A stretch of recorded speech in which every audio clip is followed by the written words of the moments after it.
بسم اللہ الرحمن الرحیم۔ السلام علیکم ناظرین اکرام، امید ہے آپ سب خیر و عافیت کے ساتھ ہوں گے۔ ہم آپ کا صداقت اکیڈمی میں استقبال کرتے ہیں تو آپ کے لیے پھر سے ایک بہترین کتاب آئینہ قیامت لے کر کے حاضر ہوئے ہیں۔ اس کتاب کے مصنف حضرت علامہ مولانا حسن رضا خان بریلوی علیہ رحمت و رضوان ہیں۔ اس کتاب میں انہوں نے نواسہ رسول حضرت امام حسین رضی اللہ تعالیٰ عنہ کے متعلق اور آپ کی شہادت کے متعلق اور محرم کے متعلق بیانات دیے ہیں، لکھے ہیں۔ تو چلیے ہم اس کتاب کو سنتے ہیں اور اس سے استفادہ حاصل کرتے ہیں۔ بسم اللہ الرحمن الرحیم، الحمدللہ رب العالمین، والصلاة والسلام علی سیدنا و مولانا محمد وعلی آلہ وصحبہ اجمعین۔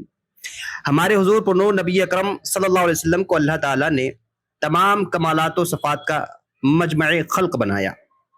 حضور صلی اللہ علیہ وسلم کے اوصاف حمیدہ، خصائل پسندیدہ کسی ملک، کسی بشر، کسی رسول، کسی پیغمبر میں ممکن نہیں ہے۔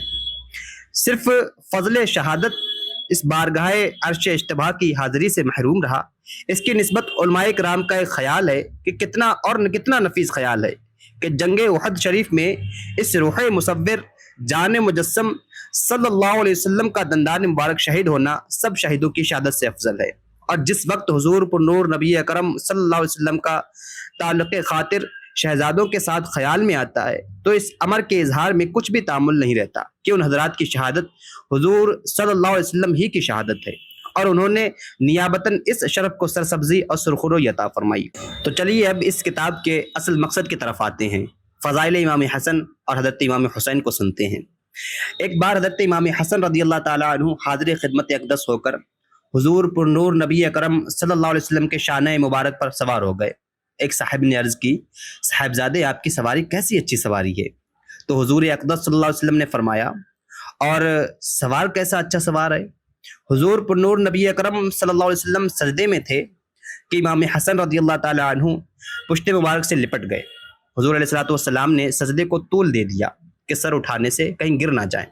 امام حسن اور امام حسین رضی اللہ تعالیٰ عنہما کی نسبت ارشاد ہوتا ہے کہ ہمارے یہ دونوں بیٹے جوانان جنت کے سردار ہیں، اور فرمایا جاتا ہے ان کا دوست ہمارا دوست اور ان کا دشمن ہمارا دشمن ہے، اور فرماتے ہیں کہ یہ دونوں عرش کی تلواریں ہیں، اور فرماتے ہیں حسین مجھ سے ہیں اور میں حسین سے ہوں، اللہ دوست رکھے اسے جو حسین کو دوست رکھے، حسین ثبت ہیں اسبات سے۔ ایک روز حضور پر نور نبی اکرم صلی اللہ علیہ وسلم کے دہنے زانو پر امام حسین اور بائیں پر حضور نبی اکرم صلی اللہ علیہ وسلم کے صاحبزادے حضرت ابراہیم رضی اللہ تعالیٰ عنہ بیٹھے تھے۔ حضرت جبریل علیہ السلام نے حاضر ہو کر عرض کی کہ ان دونوں کو خدا حضور صلی اللہ علیہ وسلم کے پاس نہ رکھے گا، ایک کو اختیار فرما لیجیے۔ حضور نے امام حسین رضی اللہ تعالیٰ عنہ کی جدائی گوارا نہ فرمائی۔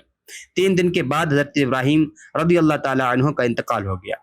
اس واقعے کے بعد جب حاضر ہوتے، آپ صلی اللہ علیہ وسلم بوسہ لیتے اور فرماتے، ایسے کو مرحبا جس پر میں نے اپنا بیٹا قربان کر دیا، اور فرماتے ہیں یہ دونوں میرے بیٹے اور میری بیٹی کے بیٹے ہیں، الہی میں ان کو دوست رکھتا ہوں، تو بھی انہیں دوست رکھ اور اسے دوست رکھ جو انہیں دوست رکھے۔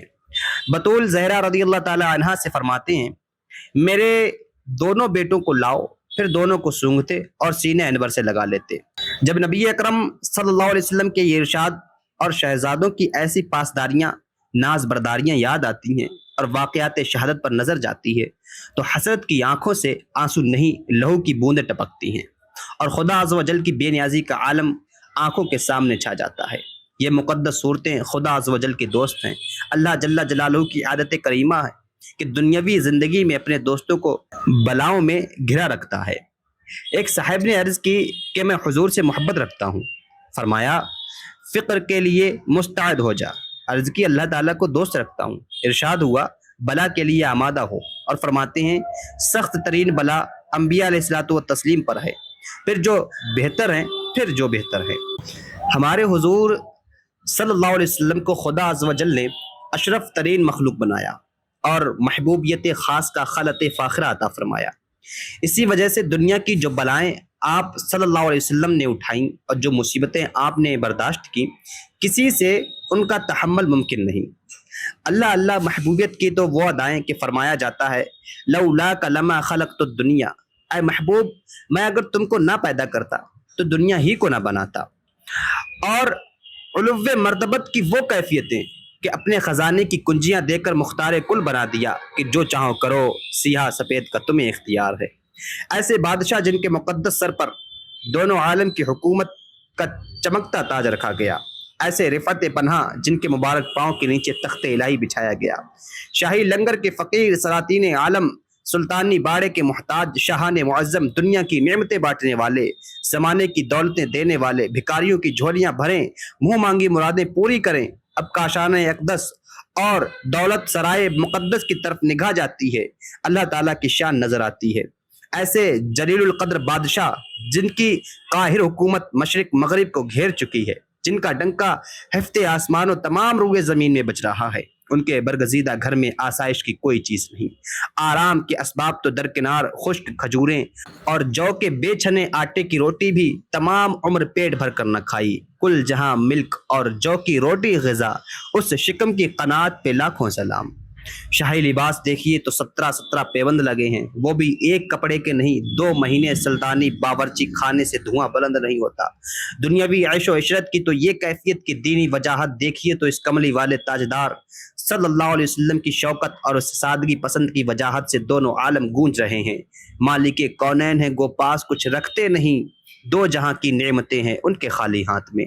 یہاں یہ امر بھی بیان کر دینے کے قابل ہے کہ یہ تکلیفیں، یہ مصیبتیں محض اپنی خوشی سے اٹھائی گئیں، اس میں مجبوری کو ہرگز دخل نہ تھا۔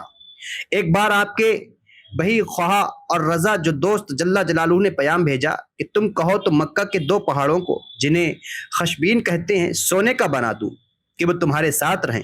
عرض کی یہ چاہتا ہوں کہ ایک دن دے کہ شکر بجا لاؤں، ایک دن بھوکا رکھ کے صبر کروں۔ مسلمانوں، اللہ تعالیٰ نے ہمارے حضور صلی اللہ علیہ وسلم کو نفس مطمئنہ عطا فرمایا۔ اگر آپ عیش و عشرت میں بسر فرماتے اور آسائش و راحت محبوب رکھتے تو آپ صلی اللہ علیہ وسلم کا پروردگار آپ صلی اللہ علیہ وسلم کی خوشی پر خوش ہونے والا دنیا میں جنتوں کو اتار کر رکھ دیتا۔ یہ سامان عیش آپ صلی اللہ علیہ وسلم کے برگزیدہ اور پاک نفس میں ہرگز تغیر پیدا نہ کر سکتا۔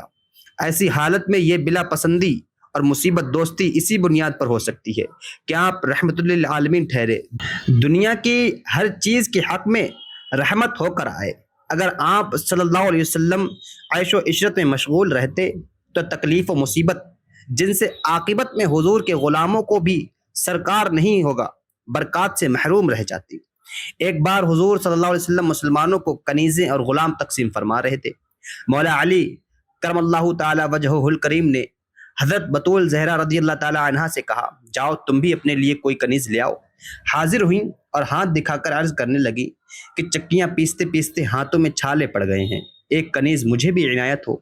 ارشاد ہوا اے فاطمہ، میں تجھے ایسی چیز بتاتا ہوں جو کنیز و غلام سے زیادہ کام دے۔ تو رات کو سوتے وقت سبحان اللہ 33 بار، الحمدللہ 33 بار، اللہ اکبر 34 بار پڑھ کر سو رہا کر۔ ایک بار حضور نبی اکرم صلی اللہ علیہ وسلم حضرت فاطمہ رضی اللہ تعالی عنہا کے کاشان مبارک میں تشریف لے گئے۔ دروازہ تک رونق افروز ہوئے تھے کہ فاطمہ رضی اللہ تعالی عنہا کے ہاتھوں میں چاندی کی ایک چوڑی ملاحظہ فرمائی، واپس تشریف لے آئے۔ حضرت بطول رضی اللہ تعالی عنہا نے وہ چوڑیاں حاضر کر دیں کہ انہیں تصدق کر دیجئے، مساکین کو عطا فرما دی گئی، اور 2 چوڑیاں آج کی مرحمت ہوئیں، اور ارشاد ہوا فاطمہ دنیا محمد اور آل محمد کے لائق نہیں۔ عمر فاروق رضی اللہ تعالیٰ عنہ حاضر ہوئے، دیکھا کہ کھجور کی چٹائی پر آرام فرما رہے ہیں اور اس نازک جسم اور نازنین بدن پر بوریے کے نشان بن گئے ہیں۔ یہ حالت دیکھ کر بے اختیار رونے لگے اور عرض کی یا رسول اللہ، قیصر و کسریٰ خدا کے دشمن ناز و نعمت میں بسر کریں اور خدا کا محبوب تکلیف و مصیبت میں۔ ارشاد ہوا کہ تو اس امر پر راضی نہیں کہ انہیں دنیا کی عیش ملے اور تو عقبہ کی خوبیوں سے بہرہ بر رہے۔ حضرت سری سختی رحمۃ اللہ علیہ سے بذریعہ الہام فرمایا گیا اے سری، میں نے مخلوق پیدا فرما کر اس سے پوچھا کہ تم مجھ کو دوست رکھتے ہو؟ سب نے بالاتفاق عرض کی کہ تیرے سوا اور کون ہے جسے ہم دوست رکھیں گے؟ پھر میں نے دنیا بنائی، 9 حصے اس کی طرف ہو گئے، ایک حصہ نے کہا ہم اس کی خاطر تجھ سے جدائی نہ کریں گے۔ پھر آخرت پیدا فرمائی، اس سے ایک حصہ سے 9 حصے اس کے خریدار ہو گئے۔ باقیوں نے عرض کی ہم دنیا کے سائل نہ آخرت پر مائل، ہم تو تیرے چاہنے والے ہیں۔ پھر بلائیں پیش کی، ان میں سے بھی 9 حصے گھبرا کر پریشان ہو گئے۔ ایک حصے نے عرض کی تو زمین اور آسمان کے 14 طبق کو بلا کر ایک توق ہمارے گلے میں ڈال دے، مگر ہم تیری طرف سے منہ پھیرنے والے نہیں۔ ان کی نسبت ارشاد ہوا یہ میرے سچے دوست ہیں۔ اب اہل بیت کرام رضوان اللہ تعالی علیہ مجمعین کی بلا پسندی حیرت کی آنکھوں سے دیکھنے کے قابل ہے۔ حضرت ابو ذر رضی اللہ تعالی عنہ سے بلا اور نعمت کے بارے میں سوال ہوا، فرمایا ہمارے نزدیک دونوں برابر ہیں۔ امام حسن کو خبر ہوئی، ارشاد ہوا اللہ ابو ذر پر رحم کرے، مگر ہم اہل بیت کے نزدیک بلا نعمت سے افضل ہے کہ نعمت میں نفس کا بھی حظ ہے اور بلا محض رضائے دوست ہے۔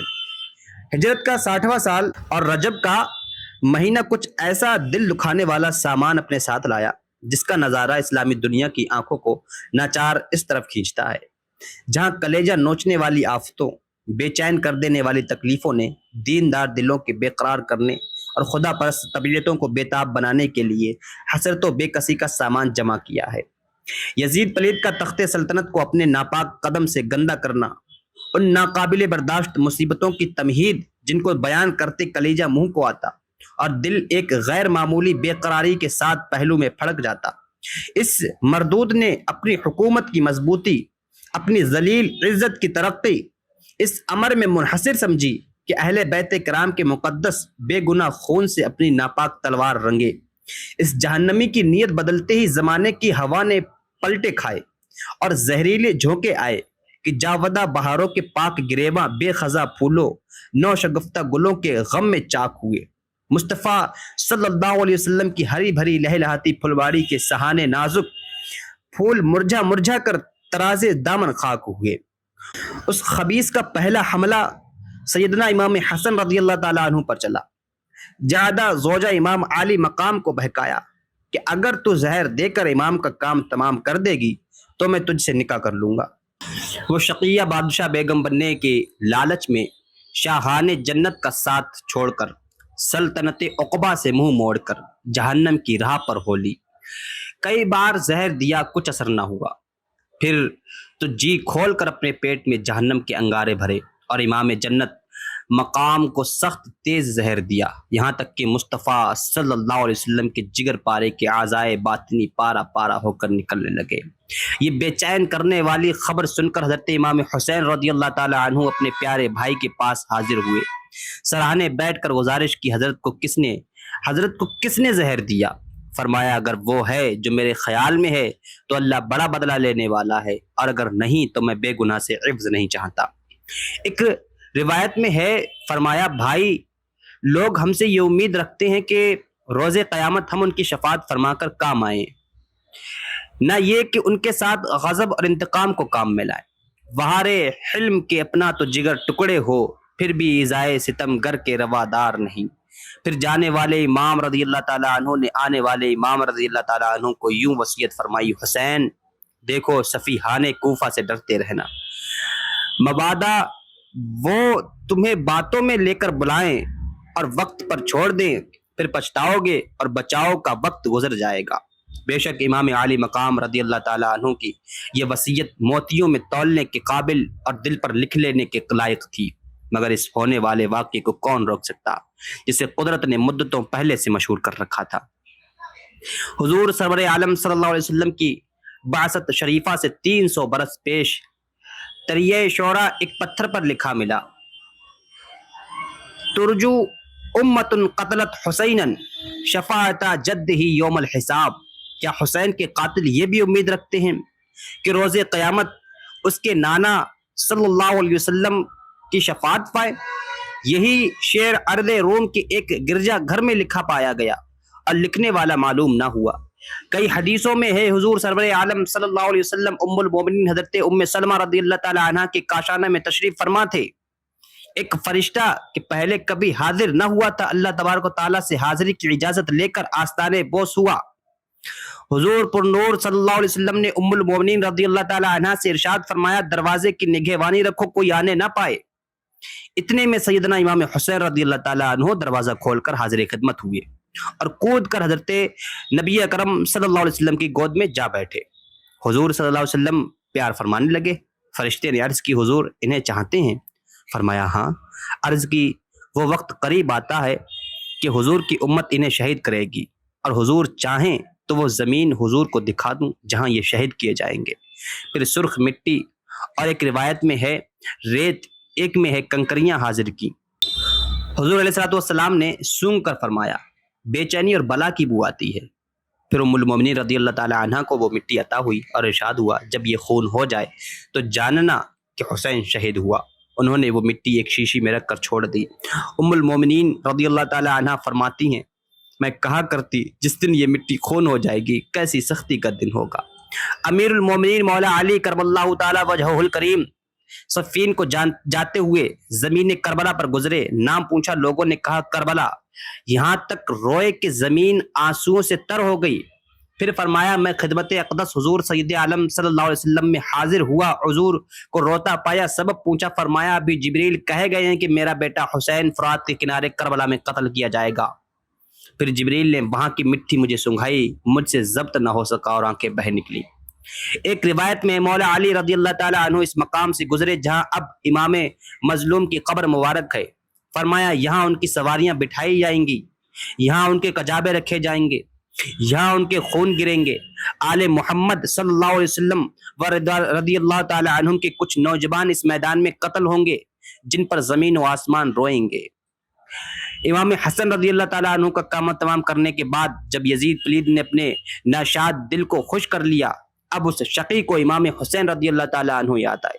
مدینہ کے صوبہ دار ولید کو خط لکھا کہ حسین اور عبداللہ بن عمر اور عبداللہ بن زبیر رضی اللہ تعالیٰ عنہم سے بیعت کے لیے کہو اور مہلت نہ دے۔ ابن عمر ایک مسجد میں بیٹھنے والے آدمی ہیں اور ابن زبیر جب تک موقع نہ پائیں خاموش رہیں گے۔ ہاں حسین سے بیعت لینی سب سے زیادہ ضروری ہے کہ یہ شیر اور شیر کا بیٹا موقع کا انتظار نہیں کرے گا۔ صوبہ دار نے خط پڑھ کر پیامی بھیجا۔ امام نے فرمایا چلو آتے ہیں۔ پھر عبداللہ بن عمر زبیر نے فرمایا دربار کا وقت نہیں، بے وقت بلانے سے معلوم ہوتا ہے کہ سردار نے وفات پائی ہے۔ ہمیں اس لیے بلایا جاتا ہے کہ موت کی خبر مشہور ہونے سے پہلے یزید کی بیعت ہم سے لے لی جائے۔ ابن زبیر نے عرض کی میرا بھی یہی خیال ہے، ایسی حالت میں آپ کی کیا رائے ہے؟ فرمایا میں اپنے جوان جمع کر کے جاتا ہوں، ساتھیوں کو دروازے پر بٹھا کر اس کے پاس جاؤں گا۔ ابن زبیر نے کہا مجھے اس کی جانب سے اندیشہ ہے۔ فرمایا وہ میرا کچھ نہیں کر سکتا۔ پھر اپنے اصحاب کے ساتھ تشریف لے گئے، ہمراہیوں کو ہدایت کی جب میں بلاؤں یا میری آواز بلند ہوتی سنو اندر چلے آنا، اور جب تک میں واپس نہ آؤں کہیں ہل کر نہ جانا۔ یہ فرما کر اندر تشریف لے گئے۔ ولید کے پاس مروان کو بیٹھا پایا، سلام علیک کر کے تشریف رکھی۔ ولید نے خط پڑھ کر سنایا، وہی مضمون پایا جو حضور کے خیال شریف میں آیا تھا۔ بیعت کا حال سن کر ارشاد ہوا مجھ جیسے چھپ کر بیعت نہیں کرتے، سب کو جمع کرو بیعت لو۔ ولید نے بنظر عافیت پسندی عرض کی بہتر تشریف لے جائیے۔ مروان بولا اگر اس وقت انہیں چھوڑ دے گا اور بیعت نہ لے گا تو جب تک بہت سی جانوں کا خون نہ ہو جائے ایسا وقت ہاتھ نہ آئے گا۔ ابھی روک لے بیعت کر لے تو خیر ورنہ گردن مارتے۔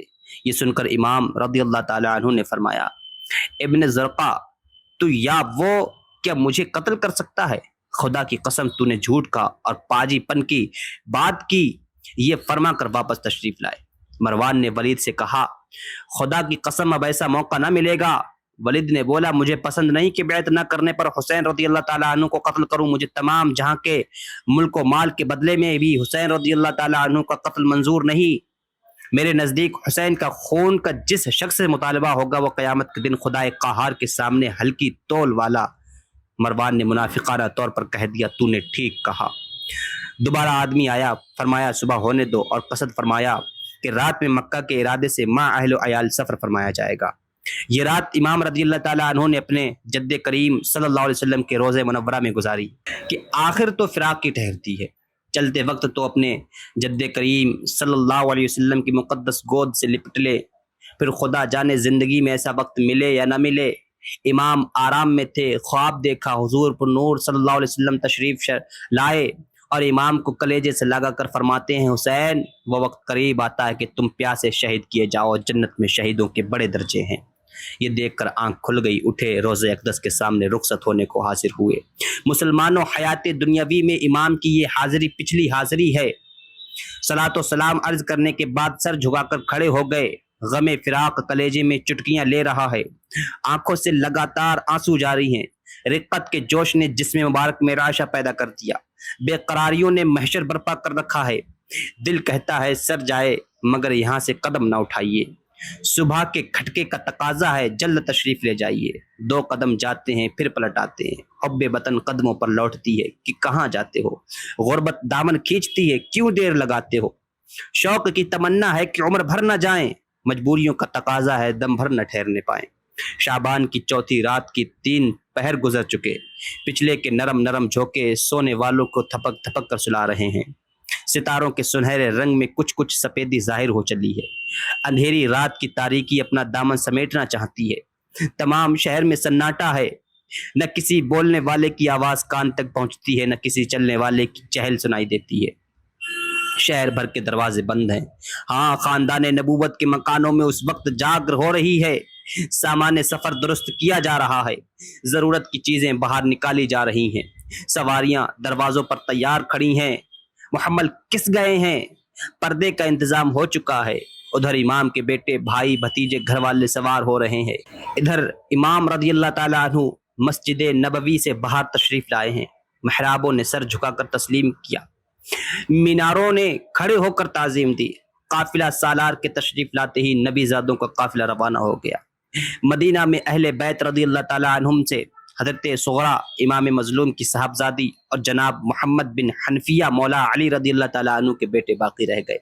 اللہ اکبر! ایک وہ دن تھا کہ حضور سرور عالم صلی اللہ علیہ وسلم نے کافروں کی ایذا دہی اور تکلیف رسانی کی وجہ سے مکہ معظمہ سے ہجرت فرمائی۔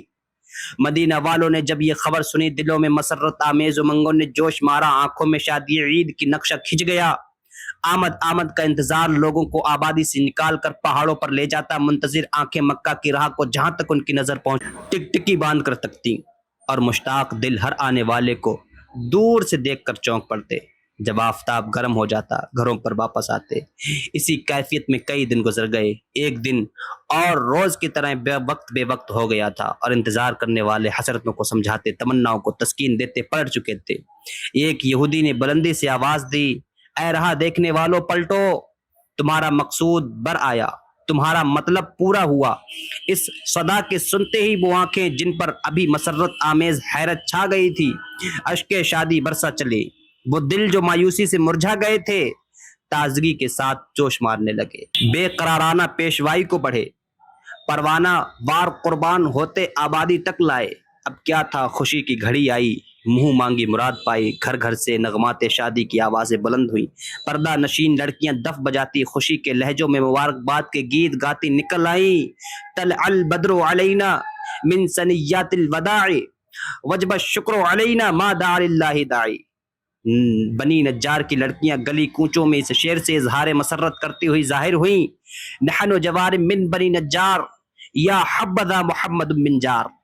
غرض مسرت کا جوش تھا، درو دیوار سے خوشی ٹپکتی پڑتی تھی۔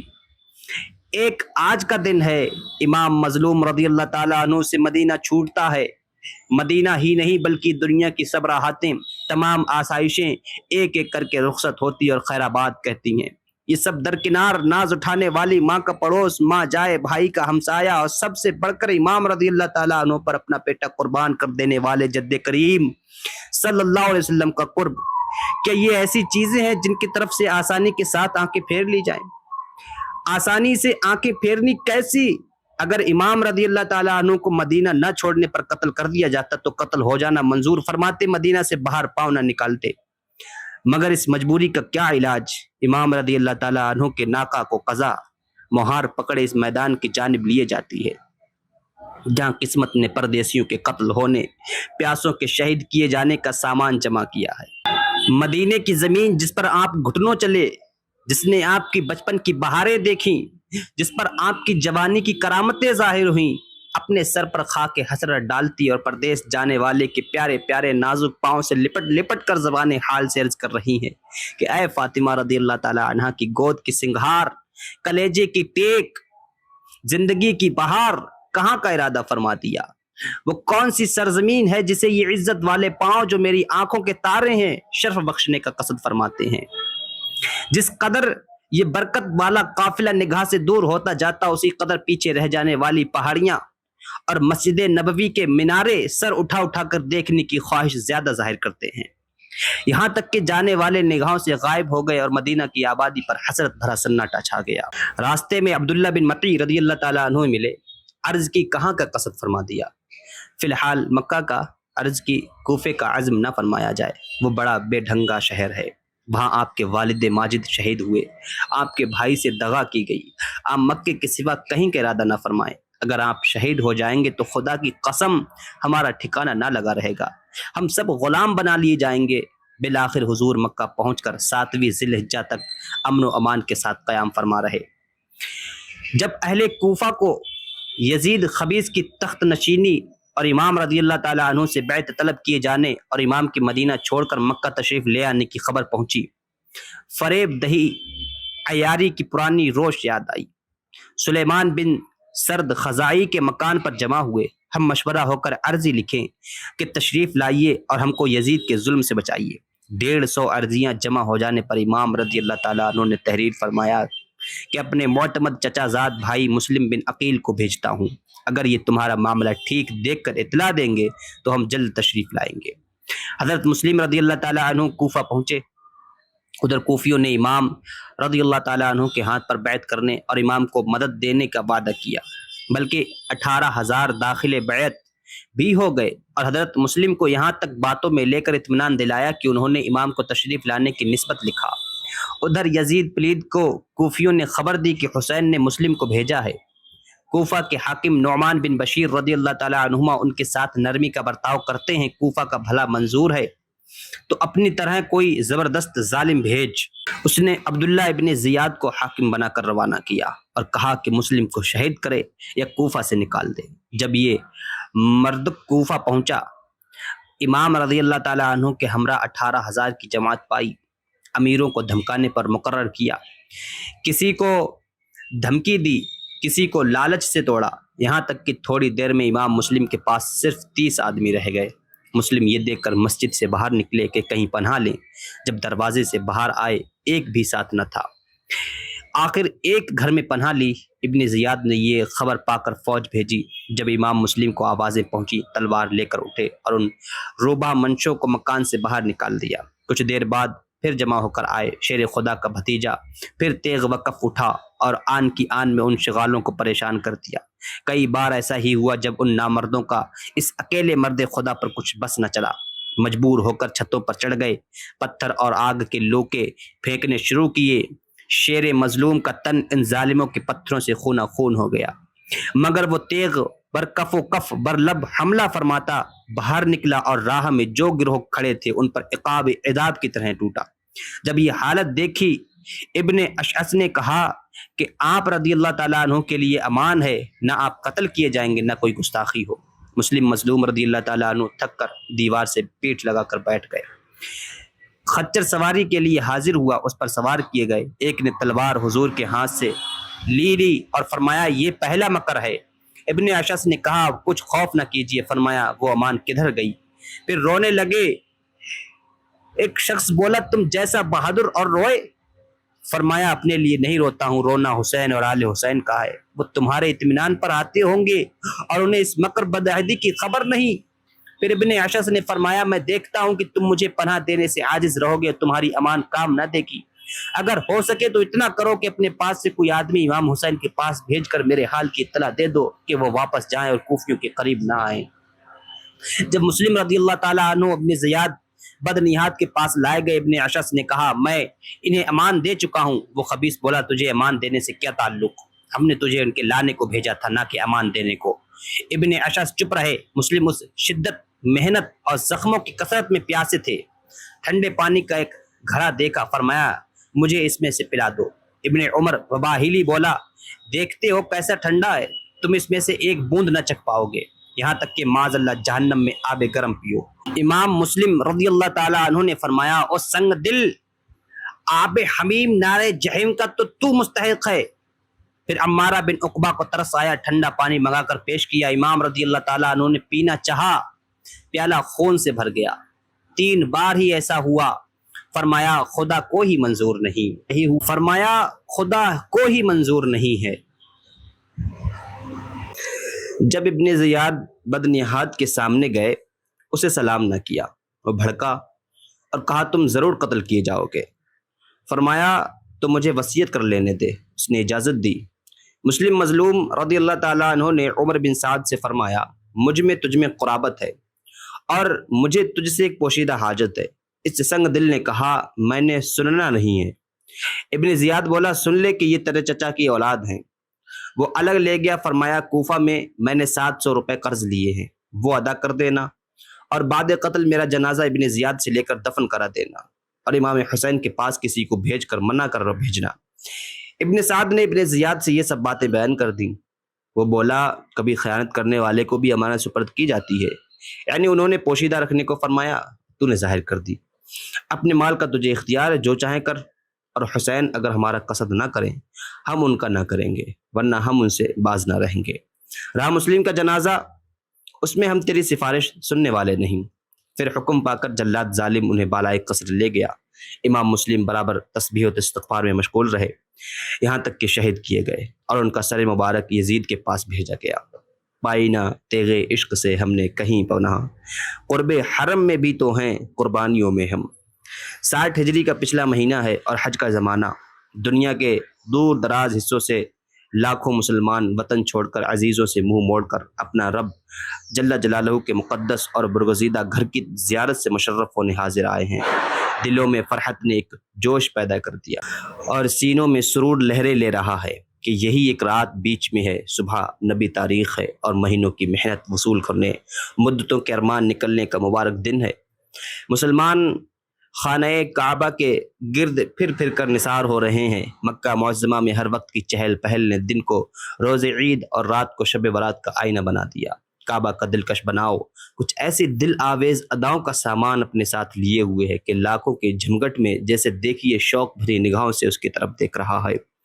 معلوم ہوتا ہے کہ سیاہ پردے کے چلمن سے کسی محبوب دل نواز کی پیاری پیاری تجلیاں چھن چھن کر نکل رہی ہیں، جن کی ہوش ربا تاثیروں دلکش کیفیتوں نے یہ مجلس آرائیاں کی ہیں کہ عاشقان دل دادا فرقت کی مصیبتیں، جدائی کی تکلیفیں جھیل کر جب خوش قسمتی سے اپنے پیارے معشوق کے آستانہ پر حاضری کا موقع پاتے ہیں، ادب و شوق کے الجھن، مسرت آمیز بے قراری کی خوش آئند تصویرانے کی آنکھوں کے سامنے کھینچ دیتی ہے۔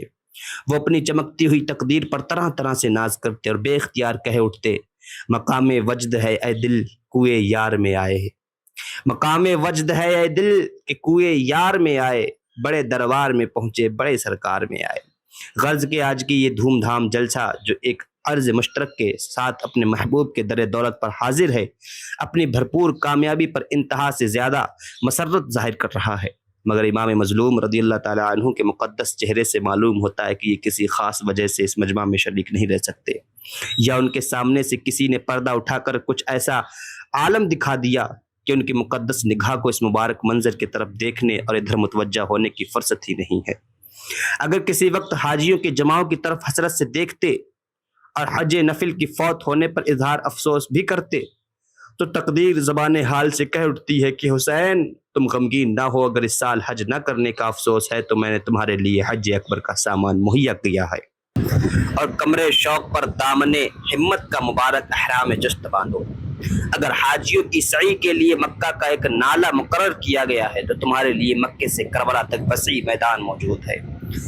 حاجی اگر زمزم کا پانی پیے تو تمہیں 3 دن پیاسا رکھ کر شربت دیدار پلایا جائے گا کہ پیو تو خوب سیراب ہو کر پیو۔ حاجی بقرعید کی تصویر کو مکہ میں جانوروں کی قربانیاں کریں گے تو تم محرم کی تصویر کو کربلا کے میدان میں اپنے گود کی پالوں کو خاک و خون میں تڑپتا دیکھو گے۔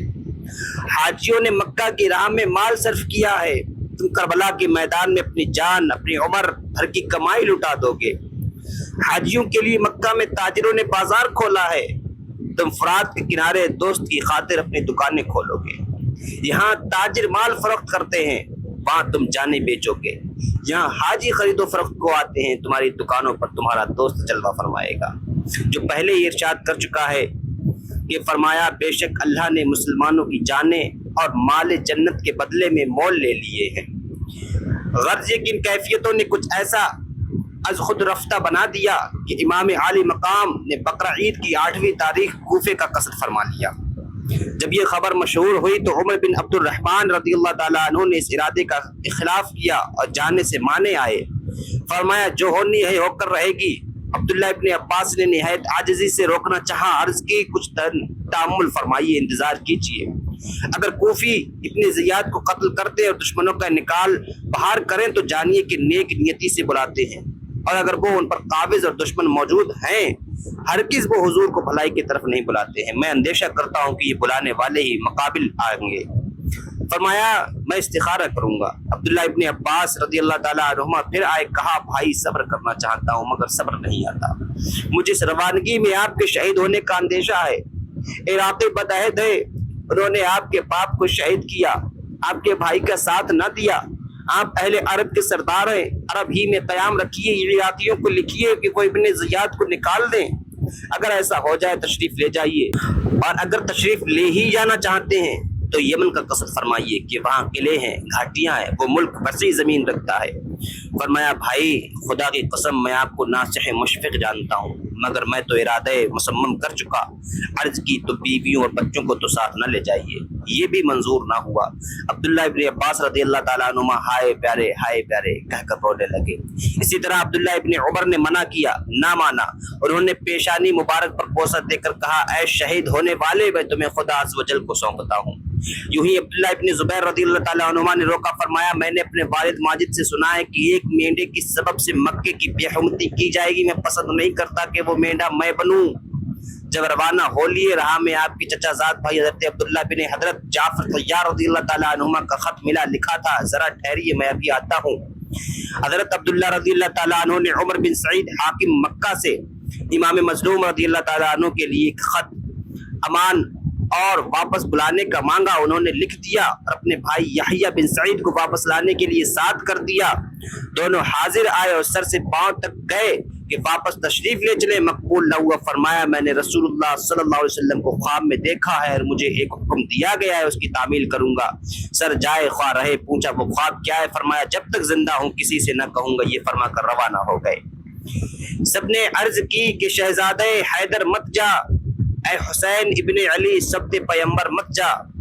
صدمے وا پہنچے علی اور حسن کو کیا کیا، جانا کوفہ کا تو ہرگز نہیں بہتر مت جا۔ حق نما آئینہ ہے، رخ تیرا اندھے ہے وہی، لے کے اندھوں میں یہ آئینہ سکندر مت جا۔ سنگے باراں سے بچا جامے بلوری اپنا، ایسے لوگوں میں جو پتھر سے ہیں بدتر مت جا۔ گلے شاداب نبی اپنے چمن سے نہ نکل، گلے شاداب نبی اپنے چمن سے نہ نکل، نازنی پھول ہیں تو کانٹوں کے اندر مت جا۔ چلتے ہیں سرسرے آفات کے مسلم جھوکے، چلتے ہیں سرسرے آفات کے مسلم جھوکے، شمع رو قلعہ فانوس سے باہر مت جا۔ ابو سعید ابن عمر جابر و ابن عباس، ابو سعید ابن عمر جابر و ابن عباس، تھا یہی کلمہ سب اصحاب کے لب پر مت جا۔ بیدل اس شاہ کو مقتل میں قضا لے ہی گئی، بیدل اس شاہ کو مقتل میں قضا لے ہی گئی، کہتے سب رہ گئے اے دین کے سرور مت جا۔ جب امام کے بھائی امام محمد بن حنفیہ رضی اللہ تعالیٰ عنہ کو روانگی امام کی خبر پہنچی، تشت میں وضو فرما رہے تھے، اس قدر روئے کہ تشت آنسوؤں سے بھر گیا۔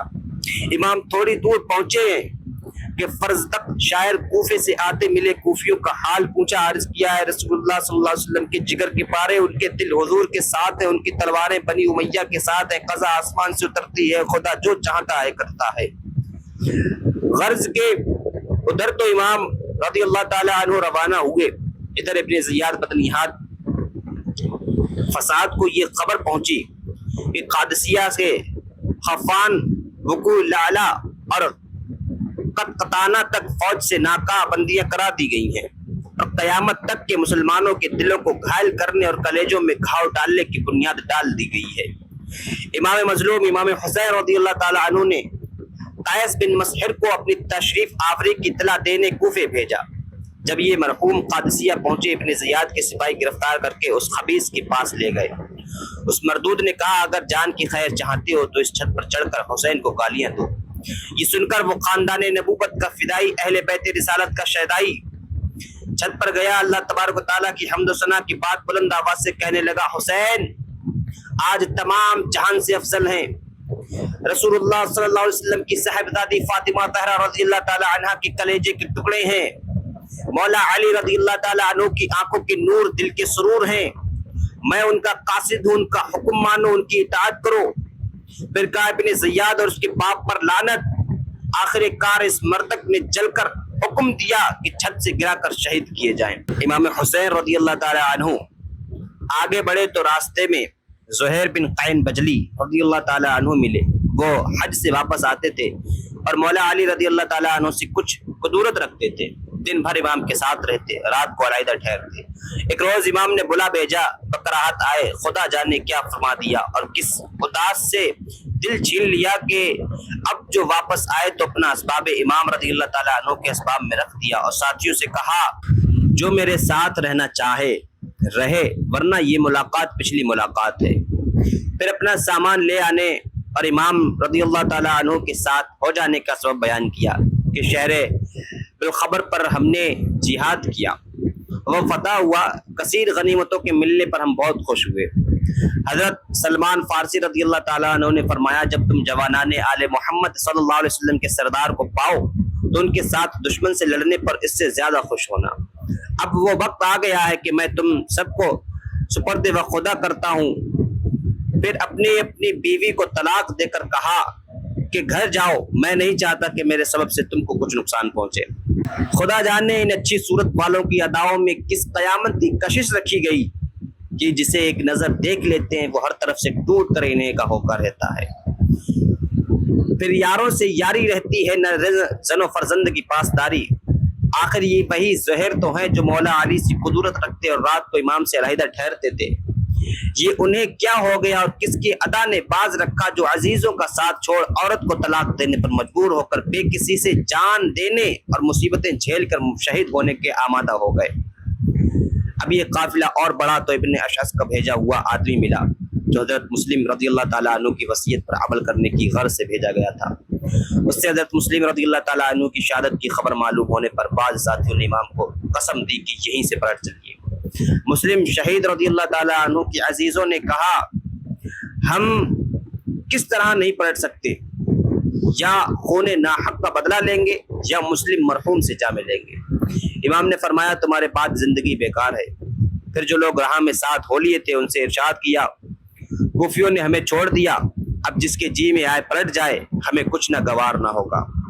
یہ اس غرض سے فرما دیا کہ لوگ یہ سمجھ کر ہمراہ ہوئے تھے کہ امام ایسی جگہ تشریف لے جاتے ہیں جہاں کے لوگ داخل بیعت ہو چکے ہیں۔ یہ سن کر سوا ان چند بزرگان خدا کے جو مکہ معظمہ سے ہم راہ رکاب سعادت مآب تھے، سب اپنی اپنی راہ گئے۔ پھر ایک اور عربی ملے، عرض کی کہ اب تیغ سنا پر جانا ہے، آپ کو قسم ہے واپس جائیے۔ فرمایا جو خدا چاہتا ہے ہو کر رہتا ہے۔ اب امام علی مقام رضی اللہ تعالیٰ عنہ موضع شراف سے آگے بڑھے اور یہ دوپہر کا وقت ہے۔ یکا یک ایک صاحب نے بلند آواز سے اللہ اکبر کہا۔ فرمایا کیا ہے؟ کہا کھجور کے درخت نظر آتے ہیں۔ قبیلہ بنی اسد کے دو شخصوں نے کہا اس زمین میں کھجور کبھی نہ تھے۔ فرمایا پھر کیا ہے؟ عرض کی سوار معلوم ہوتے ہیں۔ فرمایا میرا بھی یہی خیال ہے۔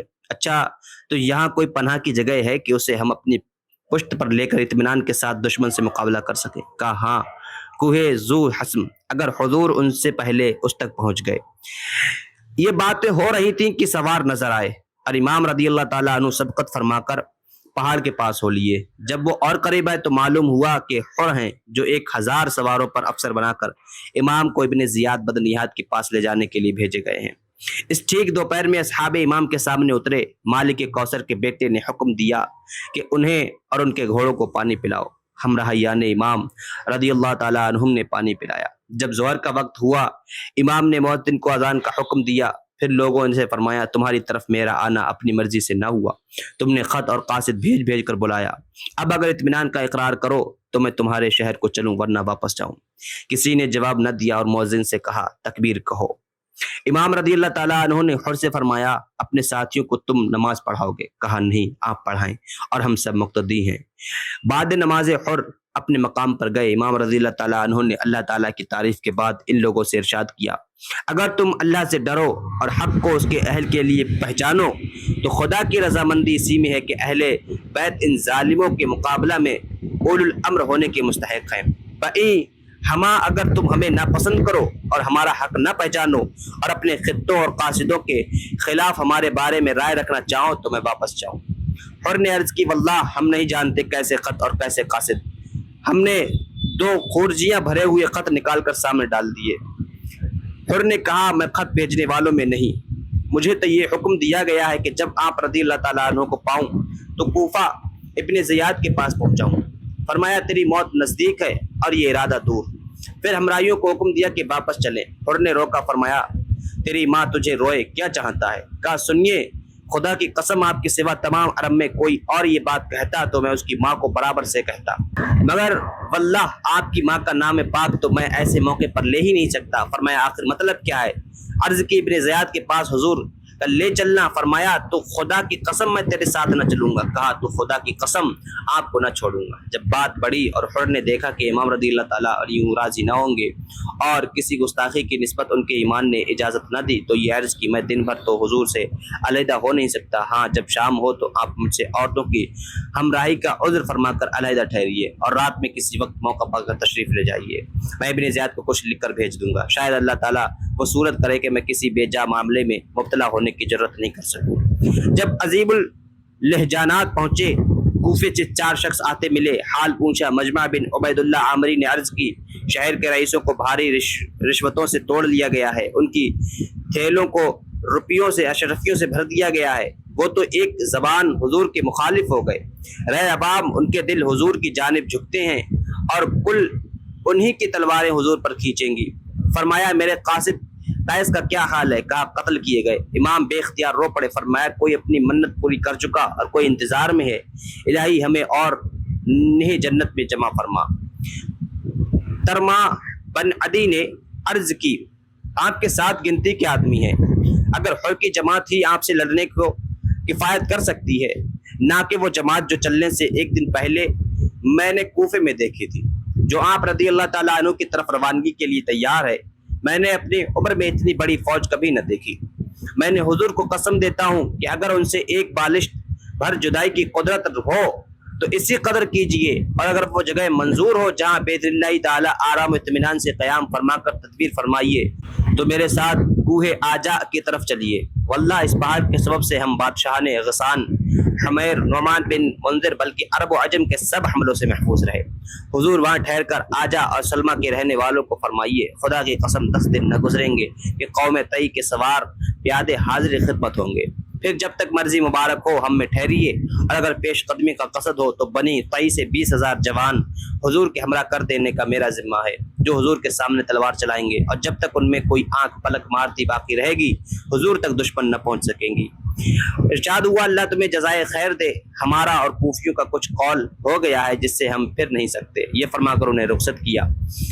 امام حسین رضی اللہ تعالیٰ عنہ راہ میں ایک خواب دیکھا، جاگے تو انا للہ و انا الیہ راجعون والحمد للہ رب العالمین فرماتے ہوئے اٹھے۔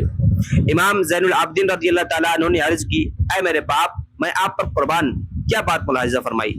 فرمایا، خواب میں ایک سوار دیکھا، کہہ رہا ہے لوگ چلتے ہیں اور ان کی قضائیں ان کی طرف چل رہی ہیں، میں سمجھا کہ ہمیں ہمارے قتل کی خبر دی جاتی ہے۔ حضرت عابد رضی اللہ تعالیٰ عنہ نے کہا، اللہ آپ کو کوئی برائی نہ دکھائے، کیا ہم حق پر نہیں؟ فرمایا، ضرور ہیں۔ عرض کی، جب ہم حق پر جان دیتے اور قربان ہوتے ہیں تو کیا پرواہ ہے؟ فرمایا، اللہ تم کو ان سب جزاؤں سے بہتر جزا دے جو کسی بیٹے کو کسی باپ کی طرف سے ملے۔ جب نینوا پہنچے، ایک سوار کوفے سے آتا ملا، اس نے حر کو ابن زیاد کا خط دیا، لکھا تھا، حسین پر سختی کر، جہاں اترے میدان میں اترے، پانی سے دور ٹھہرے، یہ قاصد برابر تیرے ساتھ رہے گا، یہاں تک کہ مجھے خبر دے کہ تو نے میرے حکم کی کیا تعمیل کی۔ حر نے خط پڑھ کر امام سے گزارش کی کہ مجھے یہ حکم آیا ہے، میں اس کے خلاف نہیں کر سکتا کہ یہ قاصد مجھ پر جاسوس بنا کر بھیجا گیا ہے۔ زہیر بن قید نے عرض کی، خدا کی قسم اس کے بعد جو کچھ آئے گا وہ اس سے سخت تر ہوگا، اس سے گروہ کا قتال ہمیں آئندہ آنے والوں کے قتال سے آسان ہے۔ ارشاد ہوا، ہم ابتدا نہ فرمائیں گے۔ یہی باتیں ہو رہی تھی کہ آفتاب غروب ہو گیا اور محرم کی دوسری رات کا چاند اپنی ہلکی ہلکی روشنی دکھانے لگا۔ دونوں لشکر علیحدہ علیحدہ ٹھہرے۔ اب مشرقی کناروں سے اندھیرا بڑھتا آتا اور بزم فلک کی شمع روشن ہوتی جاتی۔ فضائے عالم کے سیاح اور خدا کی آزاد مخلوق پرند چہچہا کر خاموش ہو گئے۔ زمانے کی رفتار بتانے والی گھڑی اور عمروں کا حساب سمجھانے والی جنتری، اسلامی سن کی تقویم جسے قدرت کی زبردست ہاتھ نے عرجون قدیم کی حد تک پہنچا دیا، کچھ اپنی دلکش ادائیں دکھا کر روپوش ہو گئی۔ تاریکیوں کا رنگ اب اور بھی گہرا ہو گیا۔ نگاہیں جو تقریباً 2 گھنٹے پہلے دنیا کی وسیع آبادی میں دور کی چیزوں کو باطمینان تمام دیکھتی تھی اور پرکھ سکتی تھی، اب یہ تھوڑے فاصلے پر بھی کام دینے میں الجھتی ہے بلکہ ناکام رہ جاتی ہے، اور اگر کچھ نظر بھی آ جاتا ہے تو رات کی سیاہ چلمن اسے صاف معلوم ہونے سے روکتی ہے۔ وقت کے زیادہ گزرنے اور بول چال کے موقوف ہو جانے سے سناٹا پیدا کر دیا۔ رات اور بھی بھیانک ہو گئی۔ شب بیدار ستاروں کی آنکھیں جھکی پڑتی ہیں، سونے والے لمبیاں تانے سو رہے ہیں۔ نیند کا جادو زمانے پر چل گیا ہے۔ حر کے لشکر سے نفیر خواب بلند ہوئی ہے۔ امام جنت مقام جنہوں نے اتنی رات اسی موقع کے انتظار میں جاگ جاگ کر گزاری ہے، کوچ کی تیاریاں فرما رہے ہیں۔ اسباب جو شام سے باندھ کر رکھا تھا اور عورتیں بچوں کو سوار کرایا گیا، اب یہ مقدس قافلہ اس اندھیری رات میں فقط اس آسرے پر روانہ ہو گیا ہے کہ رات زیادہ ہے، دشمن سوتے رہیں گے اور ہم ان سے صبح ہونے تک بہت دور نکل جائیں گے۔ باقی رات چلتے اور سواریوں کو تیز چلاتے گزری۔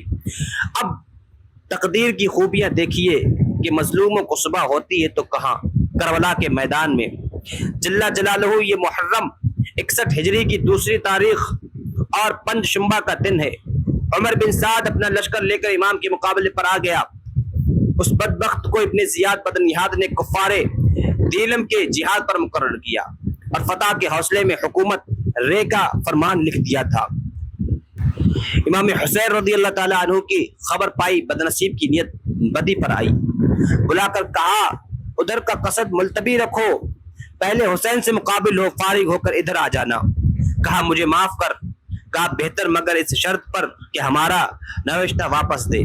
اس نے 1 دن کی مہلت مانگ کر احباب سے مشورہ کیا، سب نے ممانعت کی اور اس کے بھانجے حمزہ بن مغیرہ بن شعبہ نے کہا اے ماموں میں تجھے خدا کی قسم دیتا ہوں کہ حسین سے مقابلہ کر کے گناہ گار نہ ہوگا۔ اللہ کی قسم اگر ساری دنیا تیری سلطنت میں ہو تو اسے چھوڑنا اس سے آسان ہے کہ تو خدا سے حسین کا قاتل ہو کر ملے۔ کہا نہ جاؤں گا مگر ناپاک دل میں تردد رہا۔ رات کو آواز آئی، کوئی کہتا ہے، کہا رے کی حکومت چھوڑ دو اور بڑی مرغوب چیز ہے یا قتل حسین رضی اللہ تعالیٰ عنہ کی مذمت گوارا کروں، اور ان کے قتل میں وہ آگ ہے جس کی روک نہیں، اور رے کی سلطنت آنکھوں کی ٹھنڈک ہے۔ آخر قتل امام حسین ہی پر رائے قرار پائی۔ بے دین نے الدین و مزرعۃ الدنیا کی ٹھہرائی۔ فرات کے گھاٹوں پر 500 سوار بھیج کر ساقی کوثر صلی اللہ علیہ وسلم کے بیٹے پر پانی بند کیا۔ ایک رات امام نے بلا بھیجا، دونوں لشکروں کے بیچ میں حاضر آیا۔ دیر تک باتیں رہیں۔ امام نے سمجھایا کہ اہل باطل کا ساتھ چھوڑ، کہا میرا گھر ڈھایا جائے گا، فرمایا اس سے بہتر بنوا کر دوں گا، کہا میری جائیداد چھن جائے گی، ارشاد ہوا اس سے اچھی عطا فرماؤں گا۔